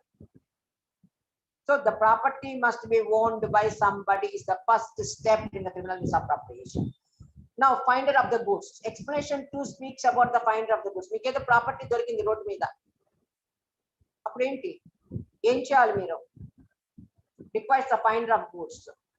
before appropriating the property, one should make an attempt to find out who is the owner of it. Who is the owner? Suppose if they have a means to find out the owner, the finder must return the property to the owner, or the finder must wait a reasonable time to allow the owner to claim the property before he appropriates. Finder of the goods. Road మీద వెళ్తుంటే ఒక రూపాయి దొరికింది మనకి road పైన. ఆ రూపాయి తీసుకున్నాం అనుకోండి, it is not a theft, it is not a criminal misappropriation. Theft ఎందుకు కాదు? The property was not in the possession of anybody. The property was not in the possession of anybody. The property has not taken without the consent of that person. So theft avadu. Who is the owner? To whom it is belongs is not known. Owner is not known. So it is not a criminal misappropriation. Suppose if you find a judge is dropping his purse from his pocket. మీరు నడుస్తున్నారు, మీ ముందు జడ్డు నడుస్తున్నాడు, వాడి జోబు నుంచి purse కింద పడిపోతుంది, మీరు చూస్తున్నారు. పర్సు తీసుకొని పాపం ముందు నిజాయితీగా ఇద్దామని అనుకుంటారు, తీరా చూస్తే అందులో గోల్డ్ ఉంది, డబ్బు అయిపోయింది. మన మనసు మారిపోయింది, మనకు అవసరాలన్నీ కళ్ళ ముందుకు వచ్చేస్తాయి, ఇంటికి తీసుకెళ్ళి మనం వాడేసుకున్నాం డబ్బు. Criminal misappropriation. Because you know who is the owner, వాడి జోబులోంచే పడుతుంది. లేదా యూ ఫైండ్ ఎ పర్స్, దాంట్లో వాడి విజిటింగ్ కార్డ్స్ ఉన్నాయి, you can find the owner of the who is the owner. Wherever there is a chance of knowing the owner, the finder of the goods must be returned to the owner. ఇప్పుడు ఒక gold ring దొరికింది అనుకోండి road మీద, కొంత reasonable time wait చేస్తాం, అక్కడే నుంచి ఎవరన్నా పోయిందని మళ్ళీ వస్తారా అని రీజనబుల్ టైం చూస్తాము. మనకంతకు మనం వెళ్ళి ఎవరిది అని ఎంక్వైరీ చేయాల్సింది, ఇన్వెస్టిగేట్ చేయాల్సిన అవసరం లేదు. If there is a means to know who is the owner, then it is our responsibility, we should return the property to the owner. If there are no means to find out the owner, appropriating the property does not amount to the criminal misappropriation. Okay. A finds 100 rupee note over the road and use it. He will not be liable. He will not be liable. Can you say the differences between the theft and misappropriation? Rendu dishonest intention. But in the theft, at the time of moving the property, dishonest intention must be present. But here, property comes into the possession innocently, later dishonest intention develop for his own use or purpose. The dishonest intention appropriate the property of another is common to theft as to criminal misappropriation. దొంగతనం చేసిన వాడు ఏం చేస్తాడు, వాడి use చేసుకుంటాడు ఆ డబ్బు. అలాగే క్రిమినల్ మిస్అప్రోప్రియేషన్ లో కూడా అప్రోప్రియేషన్ చేసుకుంటాడు. ఇంకొకటి ఇక్కడ ఓన్లీ మూవబుల్ ప్రాపర్టీ, అక్కడ మూవబుల్ ప్రాపర్టీ కానీ, but in case of immovable property, once it is divided from the earth, it can be transferable. Okay.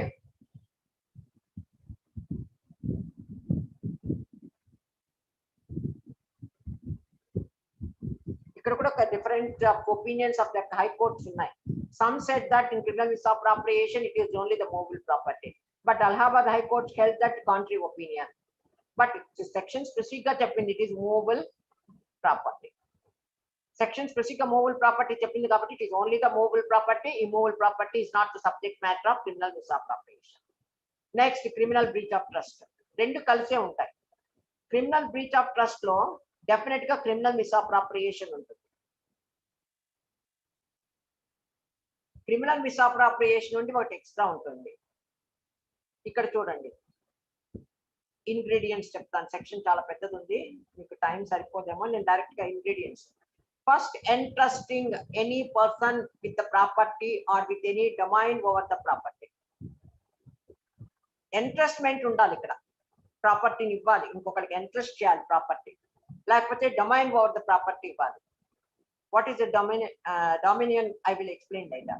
entrusting any person with the property. అలా entrust చేసిన తర్వాత వాడేం చేస్తాడు, dishonestly misappropriates or converts to his own use that property. What is the difference between the criminal misappropriation and criminal breach of trust? Criminal misappropriation lo the property comes into the possession innocently. Ikkada the property comes entrustment through entrustment. ఇందులో వాడికి ఇస్తాడు, owner వాడికి ఇస్తాడు, entrust చేస్తాడు. నేను ఊరు వెళ్తున్నాను, ఈ నగలు మీ ఇంట్లో పెట్టుకోండి, నేను మళ్ళీ ఊరి నుంచి వచ్చాక తీసుకుంటాను, అసలు దొంగల భయంగా ఉంది. సో నగలు ఎలా ఇస్తున్నాడు, ఎంట్రస్ట్ చేస్తున్నాడు, జాగ్రత్తగా ఉంచమని. So there should be an entrustment any person with the property. మళ్ళీ ప్రాపర్టీనే ఇవ్వాలి. నేను ఊరు వెళ్తున్నాను, కాస్త ఈ నగలు పెట్టుకోండి. So that is entrusting is one of the essential elements required in the criminal breach of trust. Ala entrust chesin tarvata what he will do? He will dishonestly misappropriate or convert to his own use. ఆ నగలు అమ్మేసుకోవడమో లేకపోతే మార్చి ఇంకో నగలు చేయించుకోవాలి. అవే నగలు ఉంటే మళ్ళీ గుర్తుపడతాడు కదా, చేసుకుంటాడు. వాడు ఊరి నుంచి తిరిగి వచ్చాక నాకెప్పుడు ఇచ్చా ఉంటాడు. That is criminal breach of trust. ఒకటి రెండోది, dishonestly uses or disposes of that property, willfully suffers any other person so to do in violation of any direction of law prescribing the mode in which trust is to be disturbed. Trust create చేస్తారు కదా, కొంతమంది trust create చేస్తారు. Trust లో లా ప్రకారం ఒక చట్ట ప్రకారం దాన్ని అంతా తయారు చేస్తారు ట్రస్ట్ ని. అందులో ఎవరికి దేనికోసం పర్పస్ అనే అది అంతా ఉంటుంది అందులో. సో ఇక్కడ ఏ డైరెక్షన్ ఇచ్చారా ట్రస్ట్ క్రియేట్ చేయడానికి? ఎవరైనా చదువుకోవడానికి సహాయపడడమా, లేకపోతే ముసలి వాళ్ళకి ఎవరికైనా ఆరోగ్యానికి డాక్టర్స్ డబ్బులు ఇవ్వడమా, లేకపోతే క్యాన్సర్ పేషెంట్స్ కి హెల్ప్ చేయడమా? ఏదో ఒక పర్పస్ ఉంటుంది, డైరెక్షన్ ఉంటుంది. ఆ డైరెక్షన్ కింద వర్క్ చేయకపోవడం. Or any legal contract made touching the discharge of such trust. So ఒకటేమో ట్రస్ట్ కి సంబంధించింది, ఒకటేమో ఎంట్రస్ట్మెంట్ చేస్తారు పర్సన్ కి, ఆ పర్సన్ మిస్అప్రాప్రియేట్ చేస్తారు. ఇది ఇంగ్రీడియంట్స్. మీకు ఇలస్ట్రేషన్స్ కూడా ఉన్నాయి ఇక్కడ, మీరు చదువుకోవచ్చు. A being executor to the will of the deceased person. Deceased చచ్చిపోయేవాడు ఒక విల్లు రాశాడు, ఏమో ఎగ్జిక్యూటర్ దానికి. Dishonestly disobeys any law which directs him to divide the effects according to ఆ విల్లు ప్రకారం మీరు పంచడు. He appropriates his own use. A has committed a criminal breach of trust. Executor ని నమ్మి విల్లు రాసి అతని చేతిలో పెట్టాడు. వాడు ఏం చేయాలి, ఆ విల్లులో ఎలా ఉందో, డైరెక్షన్ ఎలా ఉందో దాని ప్రకారం ఇవ్వాలి. అలా ఇవ్వకుండా he will convert his own the property into his own. This is called a criminal. అంటే ఎంట్రస్ట్ చేశాడు, ఒక పని ఎంట్రస్ట్ చేశాడు, ప్రాపర్టీ వాడికి ఇచ్చాడు డిస్ట్రిబ్యూట్ చేయమని. That is criminal breach of. Entrustment ఉండాలి, డిసానెస్ట్లీ మిస్అప్రాప్రియేట్స్ ఉండాలి, then criminal breach of trust అవుతుంది. So for the application of this section, there must be entrustment of the property. అది ఉండి తీరాలి entrustment. ఫస్ట్ మీరు ప్రూవ్ చేయాలి. Entrustment means handing over the possession of the property for some purpose. ఏ purpose? చచ్చిపోయాక నా property అందరికి పంచమనా, లేకపోతే జాగ్రత్తగా ఉంచి నేను ఊరి నుంచి వచ్చాక తీసుకుంటాననా? Some purpose. Handing over the possession of the property for some purpose, which may not imply any proprietary right. వాడికి ఏ proprietary rights ఇవ్వాలా? Without conferring any proprietary right, just handing over the property for some purpose, that is called entrustment. అది first ఉండాలి essential element. అది ఇచ్చిన తర్వాత that fellow dishonestly misappropriated అంటే ఏంటి? వాడు ఎందుకు ఇచ్చాడు వాడికి ఆ property? He had a confidence in that person. The confidence is placed as to the custody or the management of the property. వీడికి ఇస్తే వీడు జాగ్రత్తగా ఉంచుతాడు అని ఒక కాన్ఫిడెన్స్, నమ్మకంతో ఎంట్రస్ట్ చేశారు. There is a breach of trust, breach of confidence. So he is held guilty. A partner in a partnership firm can be held guilty of criminal breach of trust in respect of partnership property. Partnership ఒక ముగ్గురికి నలుగురు కలిసి partnership business start చేశారు. అందులో ఒకటి misappropriate చేశారు property. That fellow is held guilty for the criminal breach of trust. ఎందుకంటే కొంతమంది స్లీపింగ్ పార్ట్నర్స్ ఉంటారు, కొంతమంది యాక్టివ్ పార్ట్నర్స్ ఉంటారు. ఒకటికి రెస్పాన్సిబిలిటీ పెట్టి మిగిలిన వాళ్ళిద్దరు హ్యాపీగా ఎంజాయ్ చేసుకుంటున్నారు. వాళ్ళిద్దరు చూడట్లేదు కదా అని వీళ్ళంతా మిస్అప్రాప్రియేట్ చేసి దొంగ లెక్కలు రాశారు. So he is held guilty for criminal. అంటే వాడి మీద నమ్మకంతో వాడికి ఇచ్చాడు, ఎంట్రస్ట్ చేశాడు పని. ఆ బిజినెస్ అంతా వాడికి ఎంట్రస్ట్ చేశాడు, ఎందుకంటే వాడి మీద నమ్మకంతో.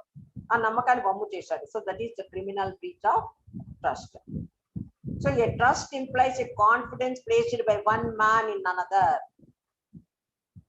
Such confidence must be voluntary and freely placed.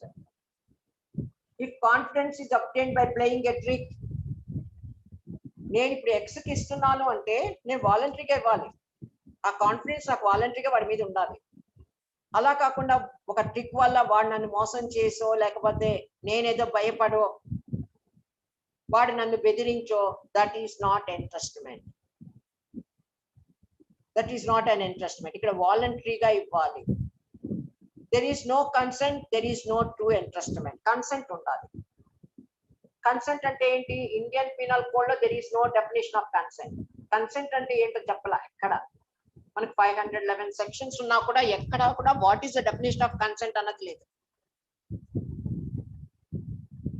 But consent is one of the essential element for all the property offences and also for the offense of rape. కొన్ని offences కి consent అనేది చాలా important.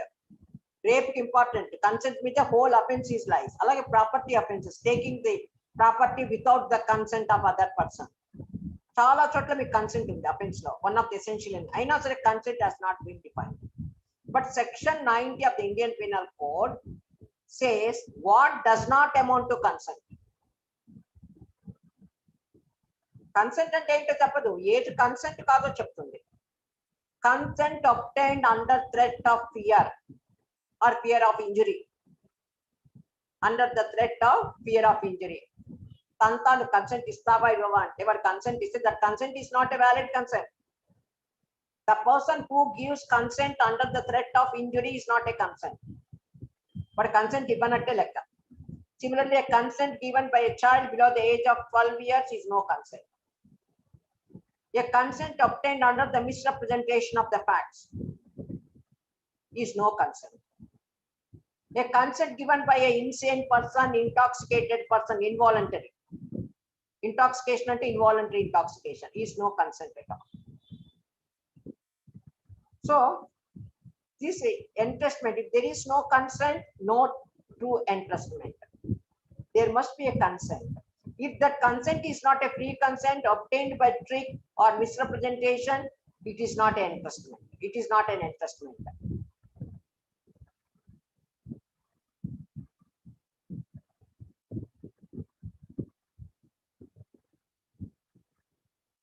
Pushpa Kumar versus State of Sikkim. The accused was a conductor of the bus belonging to the Sikkim Nationalized Transport.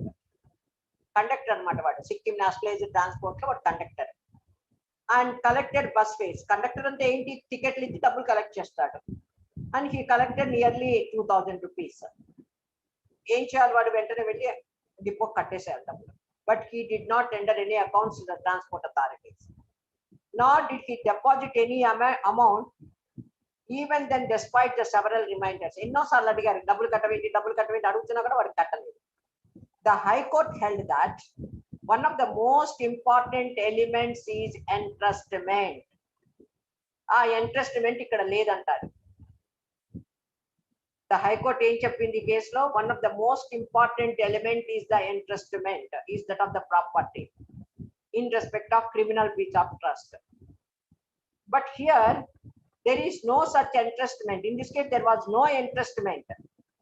అంటే ఆ డబ్బులు ఆ 2000 రూపాయలు వాడు కలెక్ట్ చేశారు కదా, టికెట్ ఇచ్చేసి డబ్బులు కలెక్ట్ చేసినవి, ఆ 2000 ట్రాన్స్పోర్ట్ అథారిటీ వాడికి ఇంట్రెస్ట్ చేయలేదు కాబట్టి వాడు ఇవ్వాల్సిన ఇంట్రెస్ట్మెంట్ లేదు అనేసి చెప్తాడు. కానీ supreme court Somnath versus state of Rajasthan లో హైకోర్టు దీనికి కాంట్రరీ వ్యూ ఇస్తుంది. The person authorise to collect the money. ఇప్పుడు మనకి ఫైనాన్స్ కంపెనీస్ ఉంటాయి కదా, చిట్స్ వేసేవి, వాడు ఎవరిని ఎంప్లాయ్ చేసుకుని డబ్బులు కలెక్ట్ చేయమంటారు. నువ్వు ఇంట్రెస్ట్ చేయలేదు, ఇది క్రిమినల్ బ్రీచ్ ఆఫ్ ట్రస్ట్ కాదంటే ప్రతివాడు డబ్బులు తీసుకుని వెళ్ళిపోతాడు. కాబట్టి సుప్రీంకోర్టు క్లియర్ గా ఇచ్చింది, if a person authorise to collect money on behalf of another, the collecting money is entrusted him, that itself is an entrustment, and if he not return the money or not deposited the money and appropriates to his own use, converts to his own use, he is held guilty for the criminal breach of trust anesi cheptadu. So here also in the above case also, even though the High Court said it is not, but seeking is the responsibility. Once he collected, he has to hand over the money to the transport authorities. Otherwise, he is held guilty for criminal breach of trust. Property. Because criminal breach of trust name property, it may be movable or immovable. Nature of the offense in batti maaripotu untundi. Criminal breach of trust, movable or immovable property. Endukani movable immovable ante, here in the section they have used the word only the property annadu. Criminal misappropriation lo movable property and specific ga cheppadu, adjective cheppadu. Theft lo movable property annadu. Explanation lo immovable property lo ఒకసారి cut అయ్యి severed from the earth అది movable property అవుతుంది కాబట్టి అప్పుడు theft కి subject matter అన్నాడు. కానీ movable property అన్నాడు theft లో. Criminal misappropriation lo movable property అన్నాడు. కానీ criminal breach of trust lo only property అన్నాడు. There is no adjective. కాబట్టి it includes both movable as well as immovable property. Dominion over property. What is dominion over the property?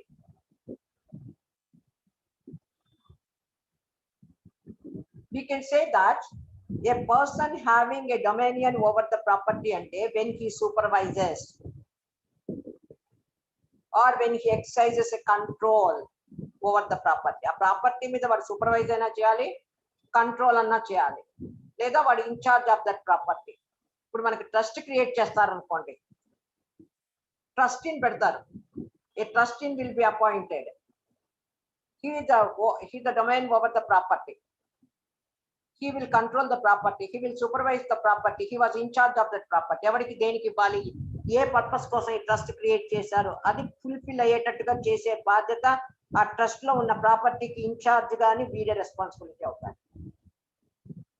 So ఇక్కడ inspector of water works, what is the duty of the inspector of the water works? Duty is to supervise and check the distribution of the water from the municipal water works. Ante kada. Inspector of water works enti correct ga chuskovam water andariki veltonda leda annadi vadi duty. Aa pani cheyaledu anukondi ante he had a dominion over the water. He had a control over the water. He has to supervise over the water belonging to the employer. If such inspector deliberately misappropriate such water for its own use, వాడు ఏం చేశాడు, ఇంకో wrong connection వాడి ఇంట్లోకి పెట్టుకొని హ్యాపీగా వాడి functions అన్ని కూడా డబ్బులు వాడుకుంటున్నాడు, లేకపోతే వాడికి కావాల్సిన వాళ్ళకి ఇచ్చాడు,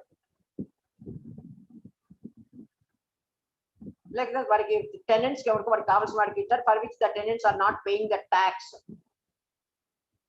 and gives no information to the employer. Because he is a domain over the property and he was misusing the property, he is held guilty of criminal breach of trust. ఎందుకంటే మనకి సెక్షన్ లో either entrustment అన్నా ఉండాలి, domain over the property అన్నా ఉండాలి.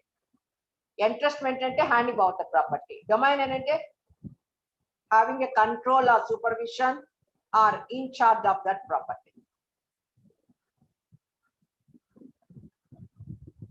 So there is a difference between the person entrusted with the property and one having a control or a general charge over the property. Entrustment enti, the person will be liable to be account for the property if it is found missing without any further proof of misappropriation. But misappropriation చేశాడో లేదో మనకు తెలియదు. ఒకసారి property కనపడలేదు, interest చేసినా వాడు లేవంటున్నాడు, పోయిందంటున్నాడు, criminal breach of trust. వాడు నిజంగా మిస్అప్రాప్రియేట్ చేశాడా, నిజంగా పోయాయా అన్నది మనకు తెలియదు. He handed it over for the safe custody for which he did not do so. He is guilty for the criminal breach of trust. And స్త్రీధన, ఈ స్త్రీధన ఉంటాయి కదా, పెళ్లిళ్ళు అయినప్పుడు ఆడపిల్లకి పుట్టింటి వాళ్ళు ఇస్తారు, గిఫ్ట్ కింద నగలు బట్టలు అవన్నీ ఇస్తారు. దెర్ ఇస్ వన్ కేస్, ఎప్పి అనే ఒక గర్ల్ మ్యారీడ్ ఎస్, అప్పుడు ఒక 60,000 వరకు in the form of clothes కానీ ఆర్నమెంట్స్ కానీ అమ్మాయికి వాళ్ళ ఫాదర్ ఇచ్చారు. The property was taken by husband, and they are who is taking charge of husband, his father and brothers. The possession of entire dowry was taken by these family members. Subsequently, he was turned out. ఇంట్లో నుంచి బయటికి గెంటేశారు అమ్మాయిని. బయటికి గెంటేసినప్పుడు she requested her to return her clothes and money. Repeated demand చేసినా కానీ they never returned any clothes or she filed a complaint. కోర్టుకి వెళ్ళింది case. కోర్టులో వాళ్ళు చెప్తారు, we are the co-owners, ఆ ప్రాపర్టీకి we are the co-owners, so it is not necessary to return the clothes or the ornaments to the women అని చెప్తారు. అది వాళ్ళ డిఫెన్స్ లో వాళ్ళు చేసే argument. But in this case the dowry in the form of given ornaments cloth to the P by her father, it's purely her Stridhana. The Stridhana property belonging exclusively to the P. So the accused person cannot be said to be the co-owners. The Stridhana is exclusively belongs to the girl.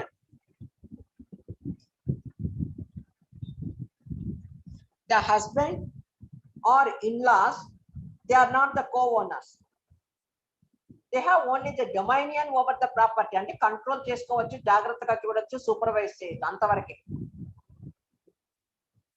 అంతవరకే. But they are not the co-owners.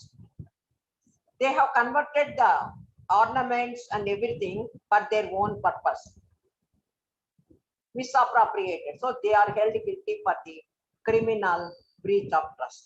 They are held guilty for criminal breach of trust. So entrustment ఉండాలి, లేకపోతే డొమైనియన్ ఉండాలి, తర్వాత డిసానెస్ట్లీ మిస్అప్రాప్రియేట్స్ to అర్కన్. అదేంటంటే మనం ఇందాక చదివింది dishonest misappropriation or converts to own use అన్నది ప్రాపర్టీ ఇన్నోసెంట్ గా రావాలి, తర్వాత అవన్నీ కూడా మళ్ళీ వస్తుంది. అలాగే ప్రతిభారామ్ కూడా అదే కేసు, చాలా ఉన్నాయి శ్రీధన కేసులు అన్ని కూడా కమ్స్ అండర్, ఎందుకంటే stridhan property were interested to her in-laws. పెళ్ళైన తర్వాత అత్తగారు వాళ్ళకి అప్పు చెప్తారు అమ్మాయి ప్రాపర్టీని. వాళ్ళు ఏంటి డొమైనియన్, కంట్రోలే. The property is exclusively belongs to the girl only. Suppose if they have converted to their own use, they are held guilty for criminal breach of trust. So this is the criminal breach of trust. Misappropriation, criminal breach of trust. మొత్తం correct time లాగిచ్చా, కానీ defamation మటుకు కనీసం 1 hour minimum కావాలి. Okay, chat room లో 2 doubts ఉన్నాయి madam. ఒకటి ఏం doubts అడిగారైనా panchayat secretary comes under conspiracy, criminal conspiracy చెప్పాను. శాంక్షన్ ఆఫ్ పబ్లిక్ అథారిటీస్ అంటే అది మళ్ళీ సిఆర్పిసికి వెళ్ళిపోవాలి. అది కదండి, తర్వాత వచ్చింది. Panchayat secretary comes under the dominion over the property or not madam. ఇదంటే పంచాయతీ సెక్రటరీ అంటే కంట్రోల్ ఉందా ప్రాపర్టీ మీద. డొమైనియన్ అంటే ఏంటో ఎక్స్ప్లెయిన్ చేయగలను. ఆ పంచాయతీ సెక్రటరీ రోల్ ఏంటో తెలియాలంటే whether they have a control, supervise ఉంటే then they have a dominion over the property. Next doubt వచ్చి చెక్ పవర్ ఇస్తే ఆ చెక్ మిస్యూజ్ అయితే అది. చెక్ పవర్ అంటే మీ ఉద్దేశం ఏంటి? ఇక్కడ ఒకటి చెక్ ఇంకొకటి రాస్తాడా? రాయలేదుగా. What you mean by check power? Mic ఇస్తానండి, మేడం డౌట్ ఏంటో. చెక్ పవర్ అంటే ఏంటి? మనం అన్మ్యూట్ చేశాను, మనం చూడండి. నేను నా చెక్ మీకు ఇస్తాను రాయండి అంటే కుదురుతుందా? బ్యాంక్ లో కుదరదు కదా. మేడం నమస్తే madam, I'm Ram Tulasi from Kakinada madam. Check power అంటే ఏంటి? అంటే ఒక సర్పంచ్ కి చెక్ పవర్ ఇస్తారు కదా మేడం, గవర్నమెంట్. గవర్నమెంట్ నేను మీకు చెక్ పవర్ ఇవ్వలేను కదా, ఇచ్చినా కూడా బ్యాంక్ వాళ్ళు యాక్సెప్ట్ చేయరు, అందుకే నాకు డౌట్ వచ్చింది.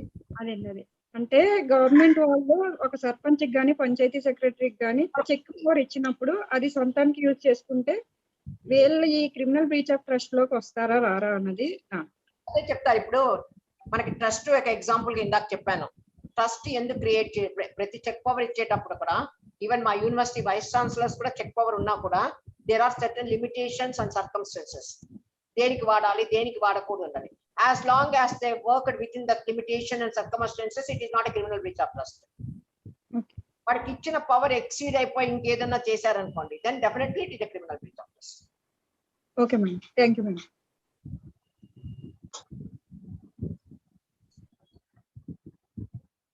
Any other doubts? Clear madam, clear. అంతేనా? ఓకే. పడిందా మేడం? ఉపయోగపడిందా? చెప్పాను, ఏమన్నా ఉపయోగపడిందా? మేడం మీరు 3 days ఇచ్చిన ప్రోగ్రామ్ వల్ల మళ్ళీ మేము రిఫ్రెష్మెంట్ అయింది. తర్వాత ఇప్పుడు చదివితే వేరేగా అర్థం అవుతుంది మేడం. మేము అప్పుడు ఇదివరకు చదువుకున్నప్పుడు ఏదో బండగా మొండిగా చదువుకున్నాం. మీరు చెప్పిన తర్వాత అది వేరేగా. ఓకే, మీకు అంతా యూస్ఫుల్ అయ్యి ఏదో ఒకటి మీకు కోర్టులో వాదించుకోవడానికైనా లేదా జేసీజీ ఎగ్జామ్స్ కైనా ఉపయోగపడితే, నేను కూడా చెప్పినందుకు నాకు కూడా ఇంత టైం వేస్ట్ అయినా కూడా నాకు వేస్ట్ అయినట్టు అనిపించదు. మీకు ఉపయోగపడకపోతే అది అయ్యో అనిపిస్తుంది. థ్యాంక్ యూ అందరూ. వేస్ట్ కాదు మేడం, చాలా యూస్ఫుల్ అండి. Thank you so much madam, very useful అండి. ఓకే మీకు ఓకే. ఓ అందరు పెడుతున్నారు. ఇంకా క్లోజ్ అయిపోయిందిగా? Yes madam. Thank you very much madam. మా రిక్వెస్ట్ చాలా ఓపికగా ఫుల్ ఒక్కొక్కటి 1 hour పైన పడుతుంది సబ్జెక్ట్, కానీ బ్రీఫ్ గా చెప్పాల్సి వస్తుంది కాబట్టి ఇంకా అంతకన్నా మనం thank you everyone to thank you because you are giving in the chat box, you are conveying my thanks. So I am also conveying thank you. Okay, bye, I am leaving. Thank you madam. Thank you Banu.